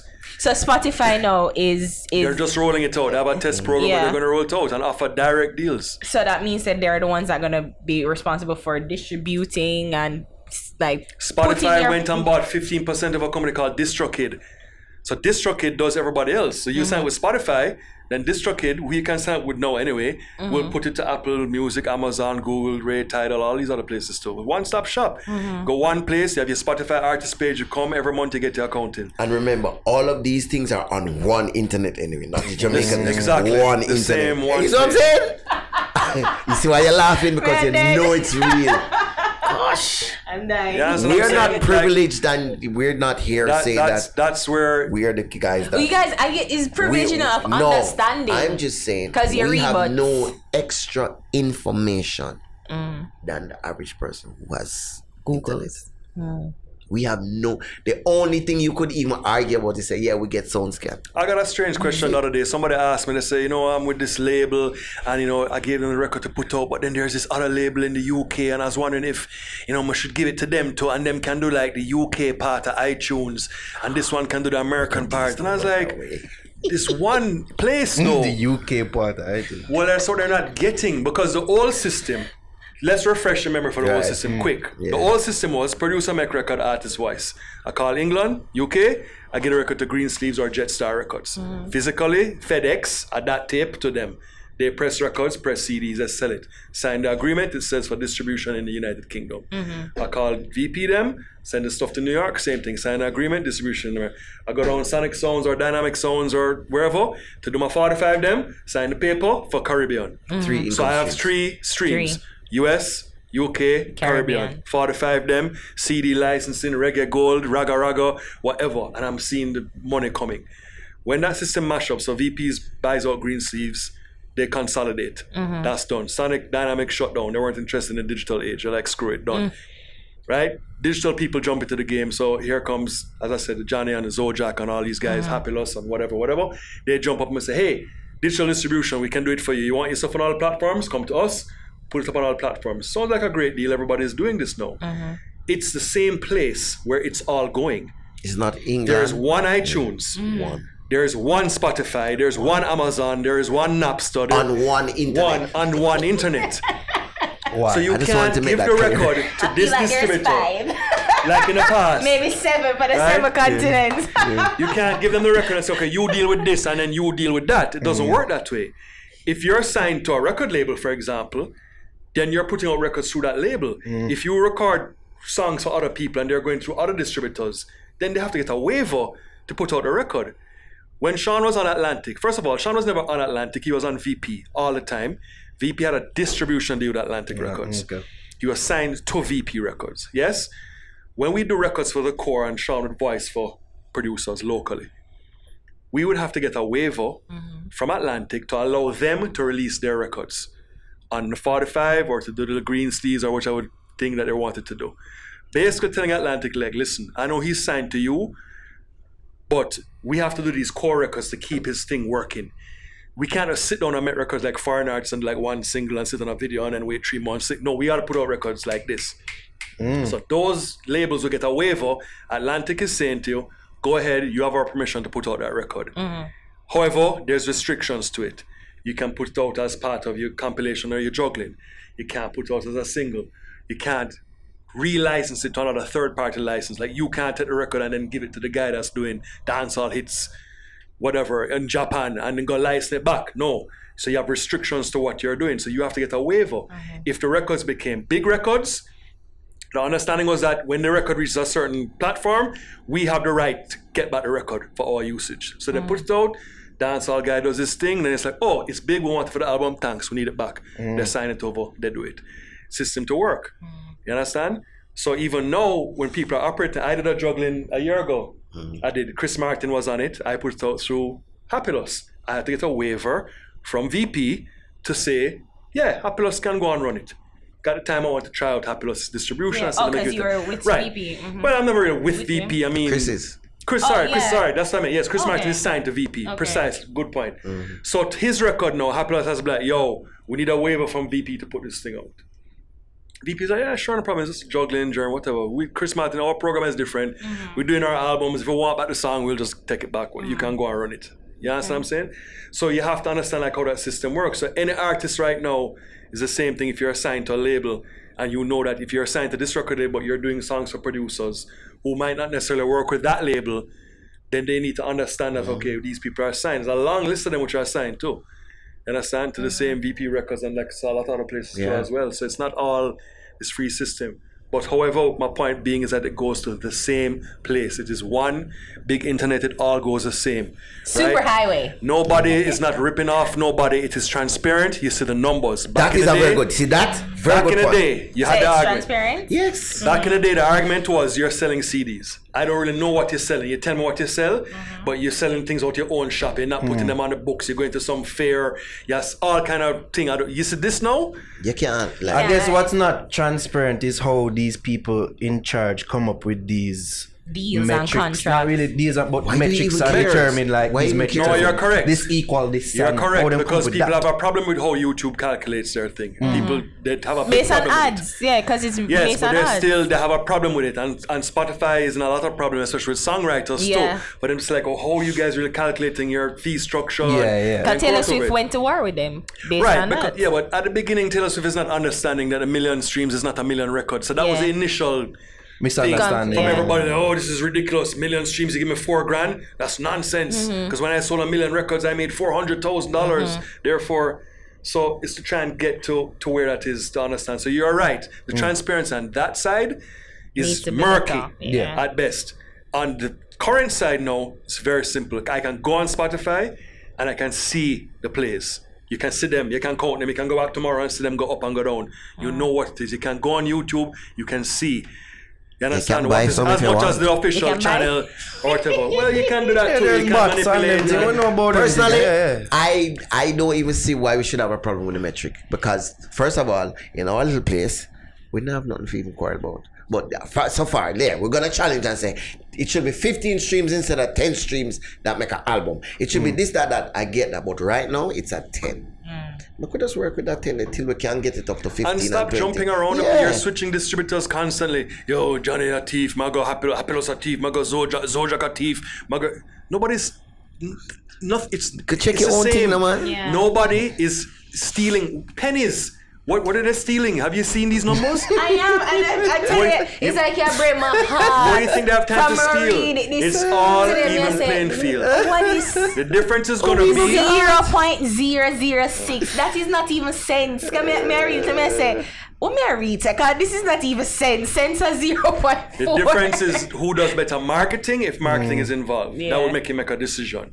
You understand who has better reach, who's doing email blasts, who is doing promotional stuff, who is, you understand? I know some of them starting to do like some lyric videos now. Yeah. One of them trying to do that. You know what I mean? People are trying to step up now and act more like labels and give a little bit more support. So, that's what makes a difference. So you're saying it's not all lost, but... You know, but you're going to have to adapt. What are you going to do? Then we can just stop right now. Forget it. Because this ain't going to change. This is the new way that's going to work. Because when people are selling like 2,500... So you gotta do your, you gotta sell. The number, you mean on total sales, right? So the total sales is like it's. So you have to do your local sales. You have to do your streaming numbers as well. You gotta do your YouTube and add up that. You have to do your shows. You have to do your fan engagement. You have to do some merch. You have to walk with some stuff on the road and try sell it. There's a whole bunch of things you have to start trying to do and ways to kind of earn income. The thing is too, I don't know if you are looking at me, but it's like, this is the business side, and I'm grateful for this conversation because this is the first time I'm really hearing it being broken down in this way. Because the question is now like, what about the creative side when we're worrying about this new changing business? You know, the creativity still ought to be there. Like, why can't? Do you think we're not creative anymore? No, I'm saying, but then you don't think this business and having to think about, Jesus, am I making money? You're correct. 100% correct. Affects. That's why people in the real world of music have managers that handle business and creative people. So you're saying back to that. So that's the point. Like, you're right. Don't you think? So why should me, the creative guy, now have to be worried about figuring this out? Can you pay me to manage you because you're not making the money either? It's catching. I'm just saying, at the end of the day, first of all, we need to have the product that people care about, that want to purchase, and we do. And we need to deal with and we mean the overall dancehall system, the dancehall genre. Make a song tomorrow, but the songs though, because I'm thinking he's saying the songs. Our products can't function in its present form, is what I'm saying. Songs, so I can make a jazz song tomorrow, but in a jazz world, no business about my brother. So I'm just saying, we need to make songs that count, songs that function, songs that people care about. We need to also identify our income streams. And tap into them and make them work. What's the biggest we're here looking at the sound scan numbers. What's the biggest misconception there is about albums and album numbers and sales that people can still care about albums? A lot of people say that reggae doesn't sell, but yet the California reggae bands can move 20,000 units and 30,000 units. So they manage to be Shaggy ones from this week and on top. Shaggy and Sting have 60,000. Not a local artist. Yeah, kind of vibe. The two top selling is some white. I love to say white, but they're white. California reggae. Practitioners. Elevators and Young Kings or something. What do you mean? You have California. Yeah, and Elevators. Yeah. And in third we have Very Summer. Right. But this week, and this is just the yes, regular and if you look charts at the total sales to date, you look at Fortunate Youth is number one. Yeah. And if you look at come down and look at the big numbers on the far right, you see that after X amount of weeks, the California practitioners are selling 50,000-60,000 records. Shaggy is selling 50,000-60,000 records. You see what I'm saying? So they're functioning. They're moving units in a time when units aren't even supposed to be moving. No, people are going to say, yes, you're about the California bands and they tour consistently and they do that in the fan base and blah, blah, blah. And yes, and I do get it. And they understand that they have to do that. They got to do constant shows, a lot of touring, a lot of fan engagement. You know what I'm saying? They have to really do that and get people to come out to their shows and sell their merch and buy their stuff. And I think the fan engagement is one thing, because I think we have a lot, like, artists, like, I feel sometimes these artists make themselves so inaccessible. Right. You know? So it's just like, why? Like, you love them, but it's like you love them from afar. So you don't feel anything to want to buy their albums, you know, and buy no merch, really. You just think that everybody thinks that their support is by following them. Right. And that is not But it. you're the one that told me people have 1 million followers and sell 500 albums. So, like, there's clearly a disconnect then between, you know. Yeah. A million followers don't mean that 1 million people watch it one time. That's true. That's true. And it don't mean you have 1 million fans. That's true. You I can watch your 1 million I can play a video now and we watch it. It's 5 people watch it, you know, but it counts as one stream. Yeah. See what I'm saying? I can be in the office and say, "Yo, look at this video, it's quite funny," and we watch a whole video. And then by the same token, when my kids were listening to 2 + 2 is 4, -1 + 3, quick bats, every man's on the block, smoke trees. Men's out. Hey, Jeez, that's my the kids best killed that song record. My kids alone, this year. I'm sure, had like 5,000 views. Yeah. My kids alone, I'm sure, had like 5,000 of those YouTube views are my kids. Yeah. One set of children. You understand what I'm saying? So when you say the 1 million views, so don't mean it's 1 million people. You know what I mean? It can still be the 100,000 people. Yeah. But them just watch it over and over and over. You place any stock in, like, the artists having up as an achievement, oh, my album went number 1 on reggae. You have it in front of you? No. You have to place any stock in that. Because when you check it out the next week, they're nowhere to be seen. Yeah, Top and then the 10 for total most sale of is them, 200 copies, exactly. And then they're nowhere to be seen next week. I don't place any stock at all in it. And I've had discussions. But then it's just good. It just I is- have. It's I good have- to say. I've done comparisons. I'm sorry, I never got the Billboard 200, like the real 200 charts. The sum total of all of the albums on the reggae charts sold in a particular week is less than each of the first 10, 20 artist sales. Wait, repeat So that. like the whole look, tell me what the bottom right hand corner, how many albums, reggae albums were sold this week? In total, Yeah, in total. Sales this week. 188,000. You have That's like the final- first 20 final people total. on the Billboard 200 SoundScan. The person that sell 20, there's number 20 on the chart, sold more than all of those combined. Them sell like 150,000. And that's like the pop charts and like Yeah. you got the Yeah. Taylor Swift and Yeah. We're the, talking about Yeah. 43 And so when you read- artists here. Yeah. yeah. And You know, the this, 20. this is a top 50 album chart and we have 43 albums. And you and I are looking at this and we know that 3, 4, 5 albums that were just released recently are not on it.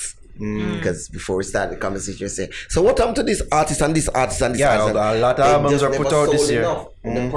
The person at the bottom of the list, how much albums did they sell that week? This week? The week, this This week. week. That's about 18. 18. So the ones That you don't that see. you People don't sell see. 0. 10. 10. So the Anybody ones who don't see here didn't sold even sell less 10. than 10.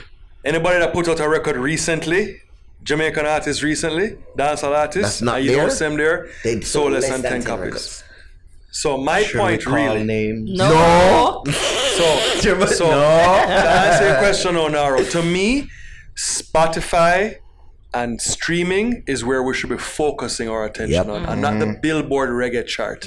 We need to get this thing out of their brain because it's only effective enough to show you that out of everybody who barely sold anything, you are the king of selling nothing, barely nothing. I That's what sold I'm saying. 7 apples. And that's what it really means. So sold I'm the one on the reggae chart. Really, what did you sell? 200 copies. Pretty much. Okay. In your first week. Me eat you.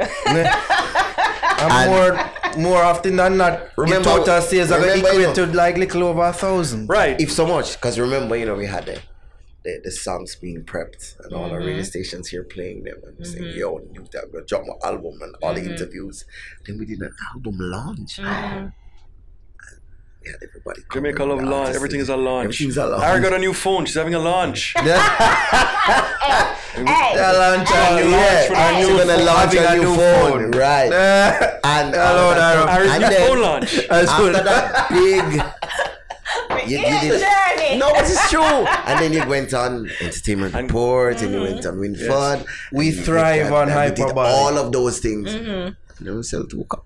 Yeah. And then you say, well, no, let's hold one on you. Billboard charts and then Star writes us up and this and that and this is where the music going and it's so talented. and I'll this call and that. some names, And after fuck it. 3 weeks, and after 3 weeks, some they're names. not on the charts again. No, but when you look like even 2016 the year. Yeah, but you see when you start calling him, you have a problem now. You make it look like you fight against. Oh, you're not bad a man, fight sister. against, but we just look at the pinnacle, or who people see as the pinnacle. That year he had the album of the year in terms Alkaline of and pre-total Cartel. sales. I doubt it passed 4,000. I think we talked about it because Yeah, at the we time it did was during like the time. 1,400 sorry, sales, or that was the numbers at the time, and I was just like, wow. Total it out for about that, like a month, Months, maybe. yeah. And it came out in the Star and we talked about it. It's like, wow, like, No. but I'm like, maybe it's just dancehall, or maybe it's just, you know, like just this You little want to impress niche. me now? Show me your streaming numbers. That's what's going to impress Yeah. me. And Show how many me your shows you streaming have. numbers. Show me your Don't tell tour me list about too. 1 million on But he YouTube. did, That means but nothing. Alkaline did well with streaming as well. Like he made. I'd rather see the views. streaming numbers. Yeah, Show me, he tell me made that views. metric instead. You Yeah. understand? And again, get into your head about what you're really doing. As I said, guys play video games and put it on stream 20 million in a month. You know what I'm saying? Minecraft videos. Did you see So that you with video your on YouTube? 1 million videos. You know what I'm saying? less and less stuck in our Did YouTube views. you Because see that bots and video them the thing on exist. YouTube where the herd of buffaloes were walking along the river and the lion ambushed them and Joe and lick a baby buffalo and them in water and then the crocodile take with the baby buffalo. It's a And real Jahnya video, you really, I remember this like a parable. it was like a viral video. And then the lion fight back and get back the baby buffalo, and then the daddy buffalo them come back and beat up the lion them and take one big rescue some, you know. When the people them are filming in Africa, yo, that was like so viral, like 20 million in like 3 days. Serious food, that's it. If you want lady just a film one. Yeah. We not doing that in music, like really and true. In local music. Some artists we know not cheat. And you know, we can tell, like you see the amount of views and you see a little bit of engagement with it. You know what's funny? You have a million views, but you have have views and 30 comments. Like we see, you know. Right. And 100 subscribers and you have 10 million views. Come on. So you want to Google something how to buy views? but listen, but Naro, Ari, we have no choice. My point, I'm saying we have no choice. This is gonna where it's gonna go. So if you gotta survive, you gotta think about getting a grip on how this works, adjusting your reality and saying, okay, what can I do to really make this work for me? And don't sit down and be waiting for this big platinum record. It ain't gonna happen. Drake ain't calling you to be on no record on his album. You feel what I'm saying? You're not gonna get. You come and create the vibe. I would say something, but You want to create the vibe. No, they don't create. That's They why don't create, you know, the craft. God's plan work and They craft. one dance they do some great. So we craft. gotta really kind of get our act up. Otherwise, listen, when the live shows are dwindling, you know, the joke is the live shows dwindling have nothing to do with what color you are, has nothing to do with which label you're on and what they are and are not doing. It has nothing to do about the Jamaican internet and why we don't have spot. All of these reasons. If live shows in Jamaica dwindle, that means that the people here no longer care. And We this are is the part that responsible you're for supposed 5 to be genres really at least. worried about. Dancehall, reggae, Yeah. Rocksteady And mental. mental. 5. I think- I Other thought you people was are going gonna to say say dub and some by people are this and extension, that. hip hop. From No, EDM. I'm just saying, yeah, that's a You whole, mean that's a direct- whole okay, shade. yeah, I'm yeah. saying we've been credited for 5. 5. And you're telling me that we can have a ska festival? We can't have a reggae festival? some fest. We can have one every month or every other By the month? good grace of Joe Bogdanovich, you still have some festival. If it Yes. wasn't for Joe, you wouldn't have nothing. Okay. You understand? Big up so Joe. them still trying to rise back. Sting, how's that Sting. working? It's coming back this year. So them say, but it? it's Me not hear nothing hello. still, but Today's what day? the 20th, Yeah, you 28th should of be seeing November. that Should be being some advertised teasers. heavily. I'm Yeah. just saying. I'm just saying. Yeah. In a place where we say credited for all of these things, where I was doing 18 shows in 30 days in Jamaica alone. So that's And I the see issue. And you don't think? I mean, this is going. You can go into more because I'm like, don't you think it's the economy? No. No, you don't think the So economy I'm that the people now. 80 weekend and all of these these Where kids. them a come from foreign? These people. Foreign- These kids people are taking out loans to go to Dream Weekend. and You soca kidding me? parties. Just a Aye. try. And $7,000 to the makeup to go to You a need to bar. go read and Spending stop the more phone, folks. money. Go read. Where your laptop? Go Hey, plug in our new phone so she can go serve. So the economy, even in terms of music too, like the foreign artists, them even though album not sell as much, them still finding ways to make as much money as the artists yesterday. Do you realize when you go to a soca launch, because you know I love launches, right? Right. I remember. You see, NCB NCB there and Sagicor there, and we can give you a loan to buy a costume. Yeah, Give you a loan, but it's they as corporate Jamaica see the how value. lucrative it can be. It's functioning. Yes. So there are ways to make it work. I mean, Digicel taught us a whole lot, you know. Digicel just come and look at Jamaica and say, yeah, we love chat on our phone and we love karaoke. Karaoke. Don't you And dare it's a say Rising Star. Digicel. No, I'm not gonna say Rising Star. I'm gonna say Digicel Rising Star. Rising Star. You have to Cannot brand live up it. this one. There's Think about branding. it. Digicel, Digicel, hold on. Big karaoke. I'm gonna have a- I'm glad let's that have a- somebody like hold on. you can Let's say. have a That's what rough I've been calculation. saying. Look at me. One Sit up karaoke properly. competition. Digicel says they have 2 million functioning customers.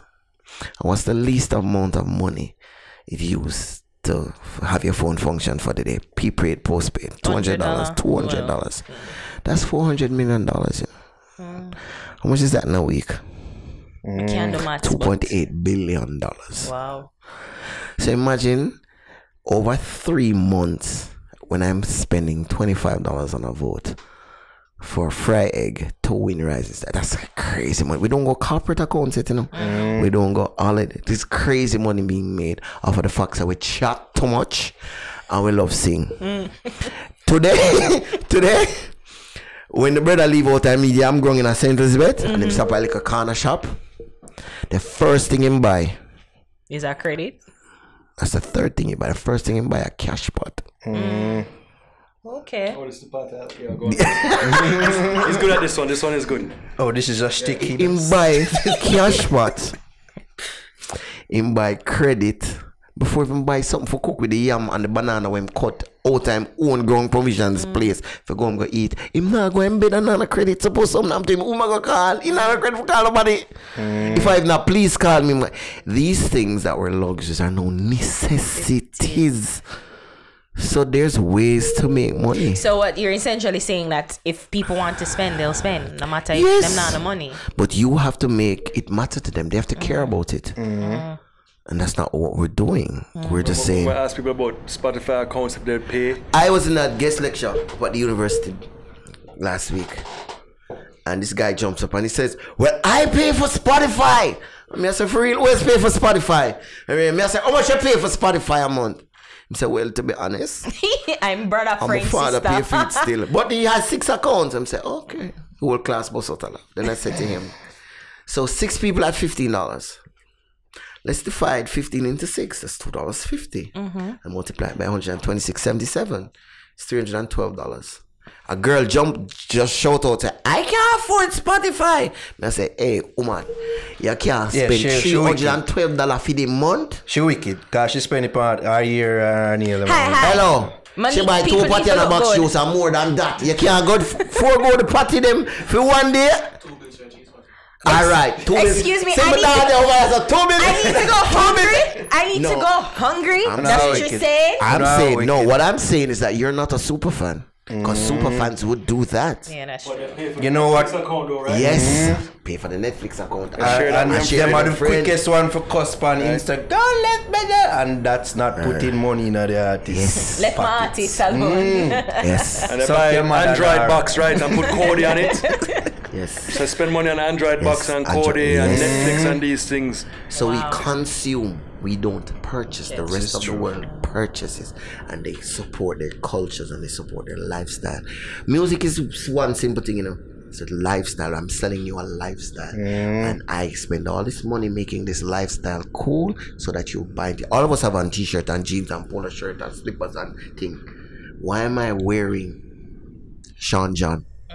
Somebody it's else cool to wear cool. Sean John. Why do I have one Louis Vuitton? It's cool. It is cool, and I have that way of life. You know, I was thinking maybe this is a free gem too, because I was saying albums can really sell, even probably the physical albums them can sell, but probably like pair it with a party. You know, like well, no, but I'm just saying.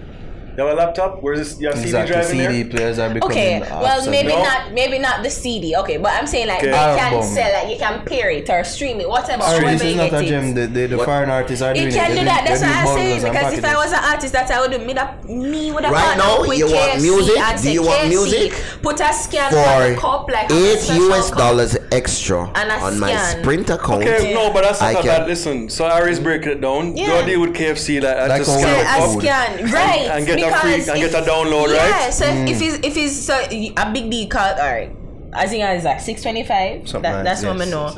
So if me need to pay, you could do it. $800 like just to support, like an iTunes coupon or something. Same way. Support my favorite artist. You could scan it and you could download it to your phone. Yeah, give me something. I buy KFC like twice a week, no problem. I buy it and scan it and give it to my. I don't know you're thinking. That's some kind of creative thinking that somebody could approach. Like if I was a manager, you know how much people would reach out for me? No, they wouldn't try. I guess I know. Because I got ideas, man. I had a conversation with one of my female whoever friends. use it, you're welcome. One of my female friends.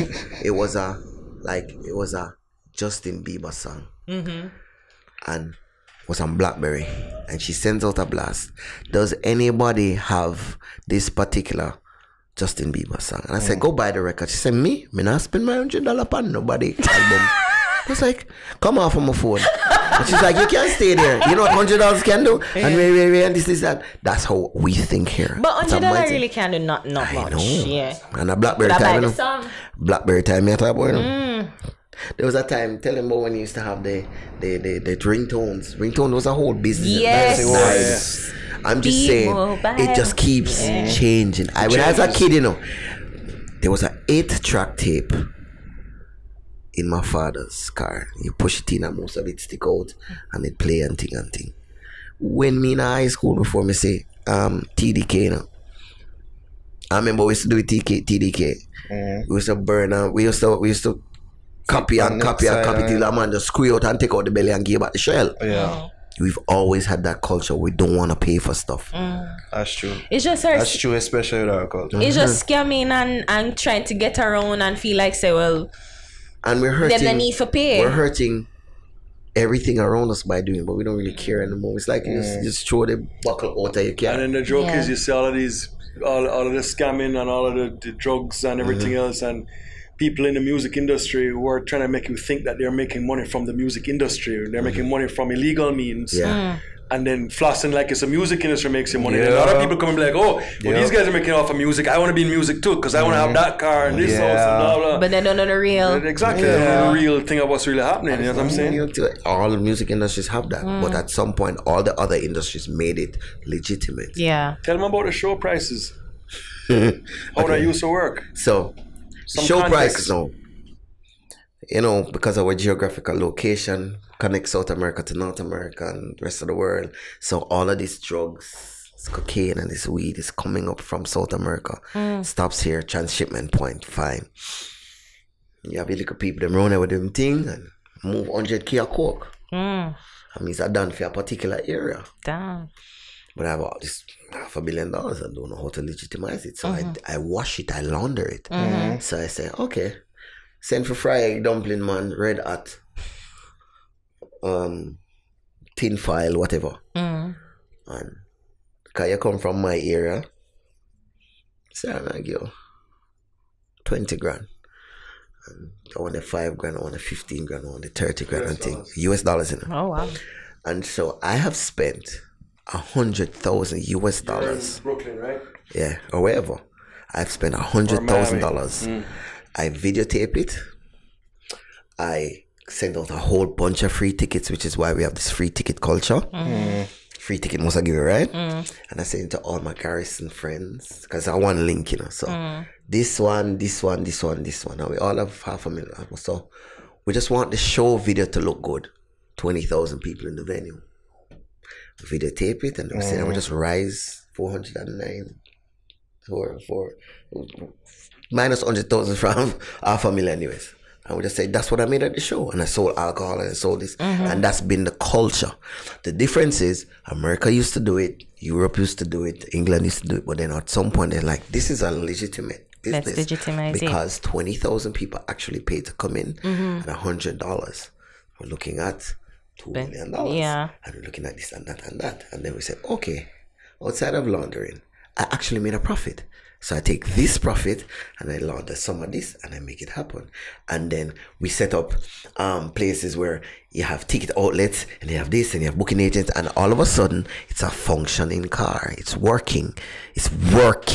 We still are try say give us some ticket and keep a show. And artists are still expecting that they're that kind of money. Yeah. So they're getting a call to do a booking for a show and they're like, yo, well, I want 15 grand. And the promoter is sitting there like, okay, I'm just a promoter in this Caribbean island and my club holds 500 people. And but last week my brother you grew up with give me 30. Yeah. Yes, but I don't exactly, so I can't pay you 15 grand. And then exactly. That's what happens. And so everybody gets this false sense of value. Yeah. Yeah, some man have one song, yo, you don't know, 8 grand more for you have one song. What are you talking about? 8 grand plus 5 tickets to go where to who? For the 300, 400 people to come in the club? You can't make that kind of money. You got to put your expectations in a place which is realistic. You're not driving a 5 Series BIM after 6 months and you ain't building no house on top of Norbrook Hill neither after a year of just being in this industry. Manage your expectations. Yeah. Then people stop cussing and calling everybody thief and warring with everybody. It's because it's money. it boils down to money. I'm not making the money I think I've designed in my brain I should be making. So it's a problem. There's a reason why I'm not successful. Yeah, artists in Jamaica, you know, where them song turn number one and them call the producer and say, hey, somebody don't like camera, which camera if you take out? They're like, what? But song are number one. Yeah. Someone take out the camera from now. Okay then. Real stories, you know. Yeah, Make up some real stories. Oh I'm saying to you, and this is why I'm saying this is transparent. Yeah. You can quarrel about the metadata and say, boy, it should be more than this, make an album one. You can quarrel about that all you want. And you can even lobby to fix that. If it's 10 streams make an album, you can look and say, at 10 streams an album, with that may make that. This is what this paper has done. That's the most transparency you can get or have ever gotten in your life. You're right. We just don't want to believe it. We just don't care. Because I want to drive at this and I want to have that and I want to buy $1,000 bag of weed. I want this and I want that. This amount again. Yes. And Trust me. it just doesn't work. This is The insightful. conversation I've long been wanting to Yeah. have. I'll give thanks for the both of you for passing through. Yeah. And I hope the young artists out there. But them are watch. People, please, be aware, camera. I'm looking at people when I fight against no. We just show us say. I'm gonna say that something. Hey, we're not afraid of people. I'm think good, but we just say. Oh no. Only part of the reason why I get to you can't strive. Get to you, let me tell you this. We could have get a little more. That's what the Me I comments say to you are. say. Me not care about the comments. Me just I say to you say. That's my whole on the secret them for years and I want to share. Secret, you stop sending them picture when you send to no woman and a friend them on WhatsApp and use some like the data. They use some like to read 2 articles. But the thing is, simple though, as you know, that. the sad thing is, even if them read, them not understand. You know, say. They're not gonna get I don't it. expect everybody to understand either, but it I hope they starts can create. conversation. Well, the thing is, the goal is connect with people who do get it and who can understand and can break it down and say, well, we're in a virtual world, you know. yeah, I and know, can I know what break it down. I know what you had today for breakfast. I never met you. That's how the world. I mean, just the whole world is out there. When me in high school, and me want to do one project now. Me have to beg for my library now. No. Me have conversation You don't there. think You use a word I don't know. I can Google it while you're Yeah, talking, you know. yeah. Before you make a point, I know the meaning of the word. Yeah. I used to have to carry records to then JBC, Yeah. right? Radio, at the gate to try and convince the security that I need to drop off records for somebody there. And the radio guys tell me, say, yo, we're not take records at the gate, my youth. And it was so difficult to get a record on the So air. streamlined. Used to drive to Ochoreas to RFM. The same thing, argue with the security who try to give a record to GT Tail to play. Physical record. We used to go FedEx and man used to write up record, David Rodigan and this man and that man and Shawnee B and whatever it was at the time. Send off FedEx records. We'd have to go back to Sonic's house and buy back my own records to send them out as promo to people. Wow. I have to go there and buy boxes of records and run around town, go to dance, yo, Stone of all this. And then you're gonna say, to even promote fight records against you? and to do records. So our part in this music business, and then still on top of it have to fight the same thing, the Uptown boys and Ray and the Brown and Ray, all the Canada, you backlash. come from Canada, oh yeah, come. All right, all those things which did not work in my favor. Yeah. You understand? So people think that makes it easier. It was make it far worse. And to go through all of that. So when you're at this stage now, these people are so you can get up, download a piece of software, you can make your whole beat in your headphones, just like that. Like, this is a studio. You have your mic. This is it. You could just run right now, record your Right artist, program, right put your app. thing together. I don't know. Let me just email it to my favorite radio disc jockeys. Boom. Everybody's email box. People just get it. Oh, I'm going to play it on the radio tomorrow. And then you So still bad want to now sit that back and complain. I just came off here and I checked my email and you sent me a song and I love it and I can't wait till I must play again. I have to wait until tomorrow when I'm going to play again to play it and I'm so excited to play it. That's what the world we're living in now. Okay? Alright. So An extra bonus question. More Jerry's are here because it's probably the longest podcast. You think it's easier or harder to be an artist nowadays? It is easier to release material as an artist. I'm not sure what you're saying. If it's easier to be an artist, Like, I don't know the being definition an of artist being and- an artist. It's easier to release music as an artist for certain. First of all, when I aim for one, most of the people when they hear on the radio, they're not artists, they're talented. It's a big difference between a talent and an artist. Gotta break Okay. that down. What is your here? Artist reps a lifestyle. A talent is talented in something. So you So they can sing. can't You sing can and sing, DJ. but you're not sing. I both say everybody can dance, but not everybody a Everybody a dancer. dancer. What more plain than that you want? You want in Spanish L? L Okay. zero. So me I artist said to you, over. there are a lot of people. There are a lot of You people. got people like people who are songwriters, like in the States, for Yeah. example. Great voices. First of all, they're all incredible singers, most of Yes. them. Plus, they can write. But then guess what's happened? Girl that's writing, she might be 34 years old. She got 3 kids. She can't really Stretch move. She marks. can't be an artist. She can be a writer. She can show up in the studio, write, email her stuff, whatever, do her publishing. She can't be an artist on tour and do things like that. You know what I mean? So you have people like that who are, as Nigel said, who have talent, but necessarily can't be an artist. So can't when sell Naro the asked me the image. question, no, Can't sell the I lifestyle. have to answer very carefully. I'm saying, yes, it is very easy for anybody to release records as an artist because they can make it in their bedroom, put it online, and put a little logo and say, I am an artist. The local artwork. Right. Now, whether or not you're truly an artist is a whole other thing. Let's live show come and put you out there. Do you know how to perform to anybody? Let's do an interview with Nightly Fix. Can you speak and answer questions? And Can everybody's you here travel? shaking Do you their have a head. passport? All these things mean, right. Do you have the When passport, the visa? To, no. You know what I'm saying? So, Wait, button where press said, do me a favor. Everyone rap it for them. Suck your mother. Hey, you know, say tomorrow morning I get some time. You know, something to say. You make fun of the artist. And me, I say to you, Some say, of them need that to time- learn. Some of them need Hello, me not have there. hard life They have to lessons teach to learn. everybody. They have to teach the industry for those who listen. Some people are complaining that no one want to teach you, nobody know that. Well, this is your lesson. Hello, Exactly. there's a particular artist when we did Hot Shot album. The core wrote 7 songs on the album. And the guy was like, yo, and that's some genius and I'm wanting to do this and do that, Harry. And me I say, you sure? Man say, yeah man. Me I say, alright, we'll book some studio time and we'll make the beat and the beat bad and that and melodies and this and check and boom boom boom. And voice and me I say, yes, bad. I say, so when it a mix? Me I say, I'm tired and I'm even telling you that, you know, it's 16 hours in the studio now, everything good, man. 3 days later, I call him, I say, studio again, and I say, yeah! This man, this man. I say, you know, so the chorus not as bad as me did think. I could write the next chorus. But me like it. I said, don't challenge yourself, no, man. I better we have 2 chorus. I know, so we have 2 bad chorus, then we have a chorus, and we not say, you know, say it not really a work. I write the next chorus and chorus bad to him, voice it, and say, yo, Jano, you know, say, boy, to which thing me even know which chorus better. And I say, alright, I can go and see, I can go and cook little. And 2 days later, I link him again, and I say, yeah, man, go back in the studio, when it a mix. I say, I can listen to the song now. And I say, you know, say second verse better than first verse, but I feel in the middle of change. And I say, you know, say I mash up my thing, my brother. You know how long that song I forgot. Me I say, who say so? No, me don't understand what I say.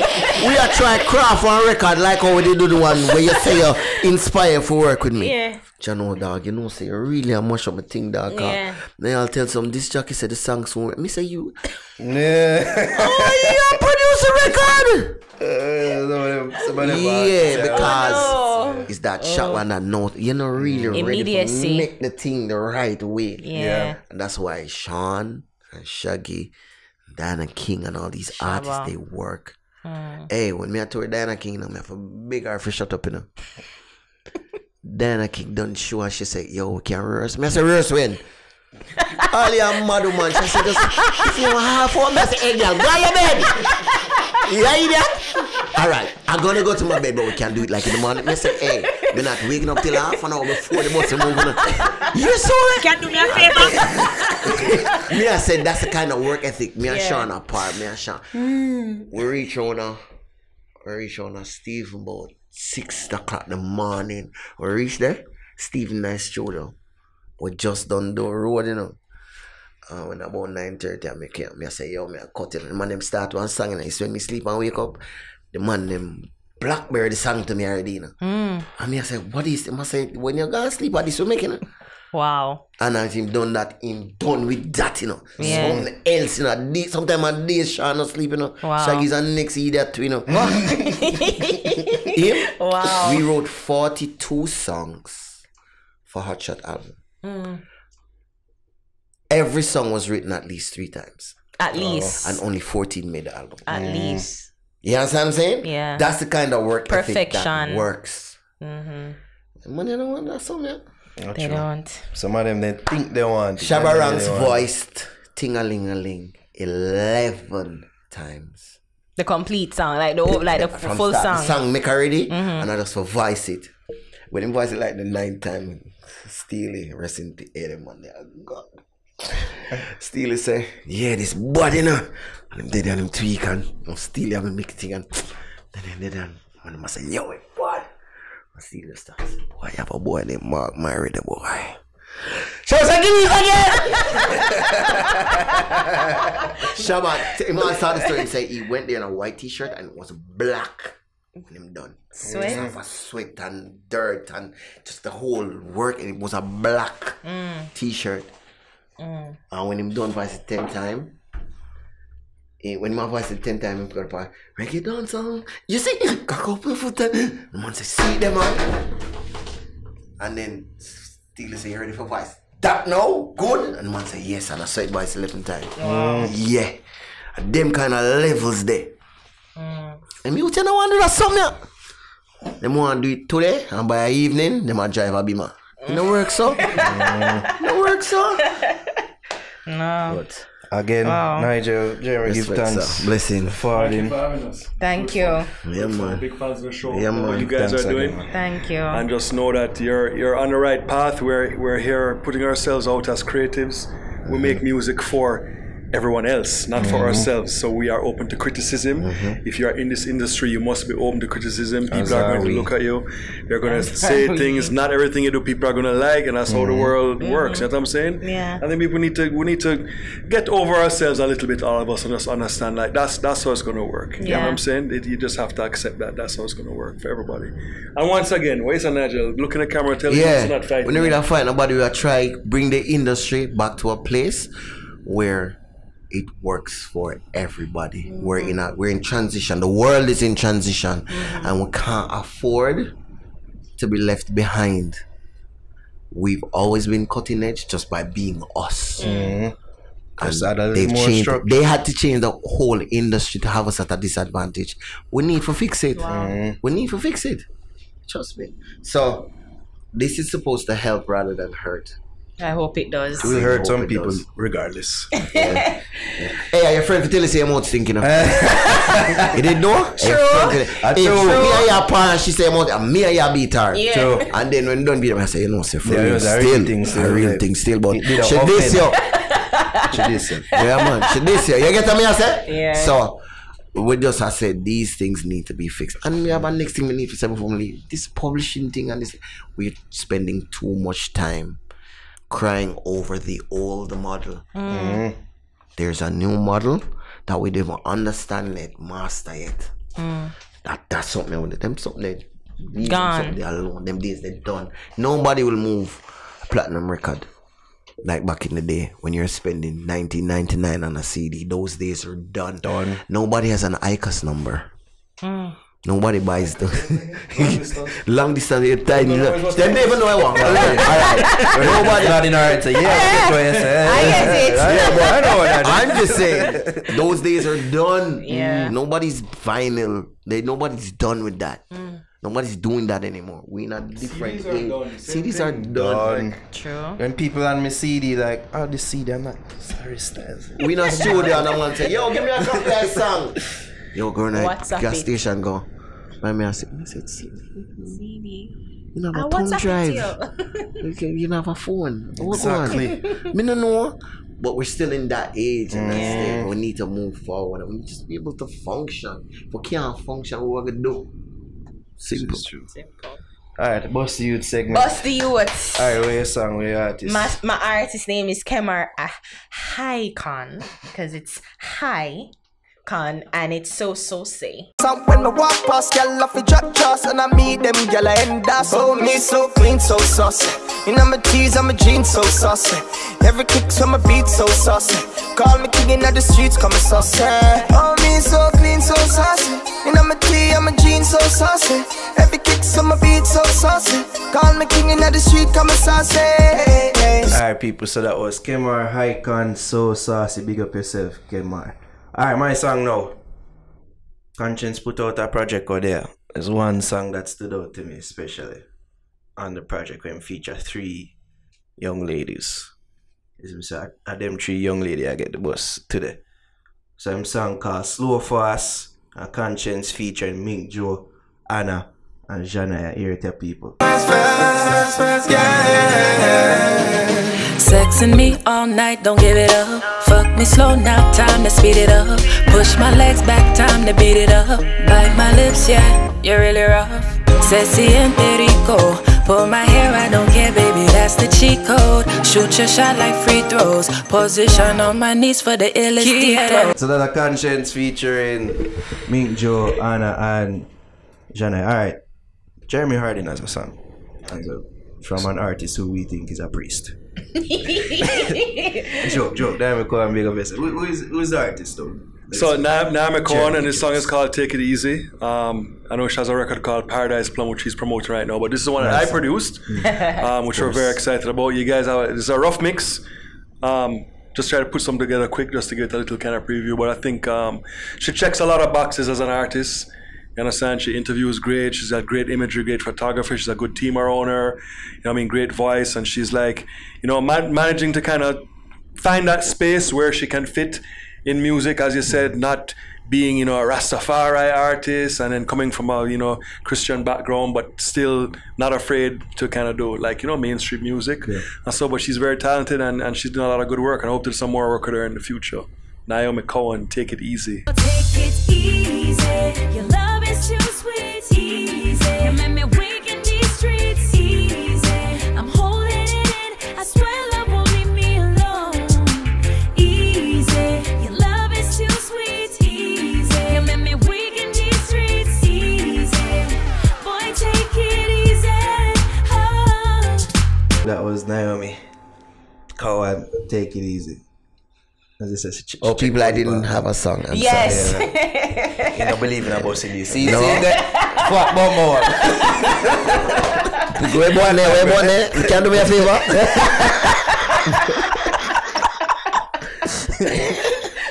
Can do me a favor? Really and truly though. I heard about this section late. It's fine. Anyways, people, give thanks again to our special guest for joining us. Is there anywhere that people can reach you on social media? Really, the social media, to be honest with you, if you don't have my number up on WhatsApp, I mean, this is the biggest joke. I have a couple thousand fans and I've posted one post on Instagram. And everybody like, who you do that? Who you one post has so many people following me? I'm like, I have people following me? Because you are a brand. It's a brand. I look at Twitter sometimes. I mean, like one post in like 10 years. Wow. I'm just not social media. On at Mr. Harding on IG and Twitter. Mr. Spell it out. MISTER HARDING at Mr. Harding. Make a follow you, right? Surely, please do. So I don't post all the time, but when I do, I try to make it really interesting. We got studio sessions. We got a lot of work just completed. I just did 3 tracks for Janine's album. I think the first couple of singles are going to roll out. I'm working on a project with IKEA, an EP project. I'm working on a project called VP40, which is going to be an anniversary project for next year with today's artists singing classics from the 80s and 90s. So we got a lot of cool records. We got Sean Paul singing Yellow Man. I have Sasko singing Super Beagle. I got Tess Anchin singing Lorna Bennett. I got Naomi Cowan singing Garnet Silk. I got Jada Kingdom singing what name again, man? Barrington Levy. Yeah. I got Kumar. Assassin singing. Assassin. I said I got Kumar from X-Ray and Fast singing Gregory Isaacs. It's gonna be like a really cool project, kind of bringing the old world and the new world together. Vintage, modern kind of situation. When is that drop? Probably about March, but we're gonna about 8-9 songs so far too. So that's been like a really cool project to get into. Also some more stuff with Naomi Cowan to do as well, and back into a lot of production mode. Maybe some stuff with Una Morgan as well. Me and I've been talking. So some more reggae stuff as we kind of mellow out as we get a little bit older and we don't jump on down the dance hall as much. No, That's Zimmer. cool. That's cool. We did our time in that era. We're glad to have made a contribution, but. Definitely, I want to say thank you to you guys for having us here. As I said, big fans of the show. Thank you. Want to make a contribution, and I hope there's different types of shows that you will have with different types of people. Of course, that's cool. So we wanted to kind of do this kind of segment. And dispel the notions that we mix up. Yeah. For that. You know what I'm saying? So thanks much for having us. Yeah, man. Thanks to Matthew, technician. Who's having a headache right now? How to edit this, right? But you can do it on your new iPhone. That's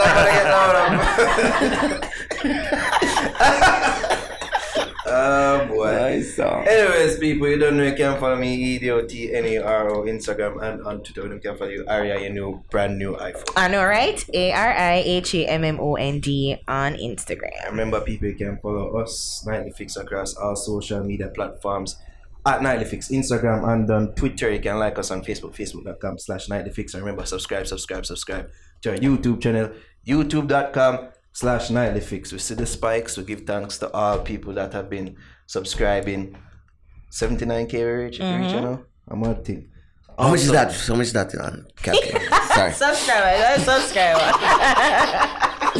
I remember, people, if you like us, if you want to support us, if you want to become a patron of the show, you can do so at patreon.com/NightlyFix. Go there, you see the several tier levels in which you can be a patron of the Fix today. So that's patreon.com/NightlyFix. Plug everything. Alright, people, we're gone. Give thanks again for watching, listening. Gone. Keep out.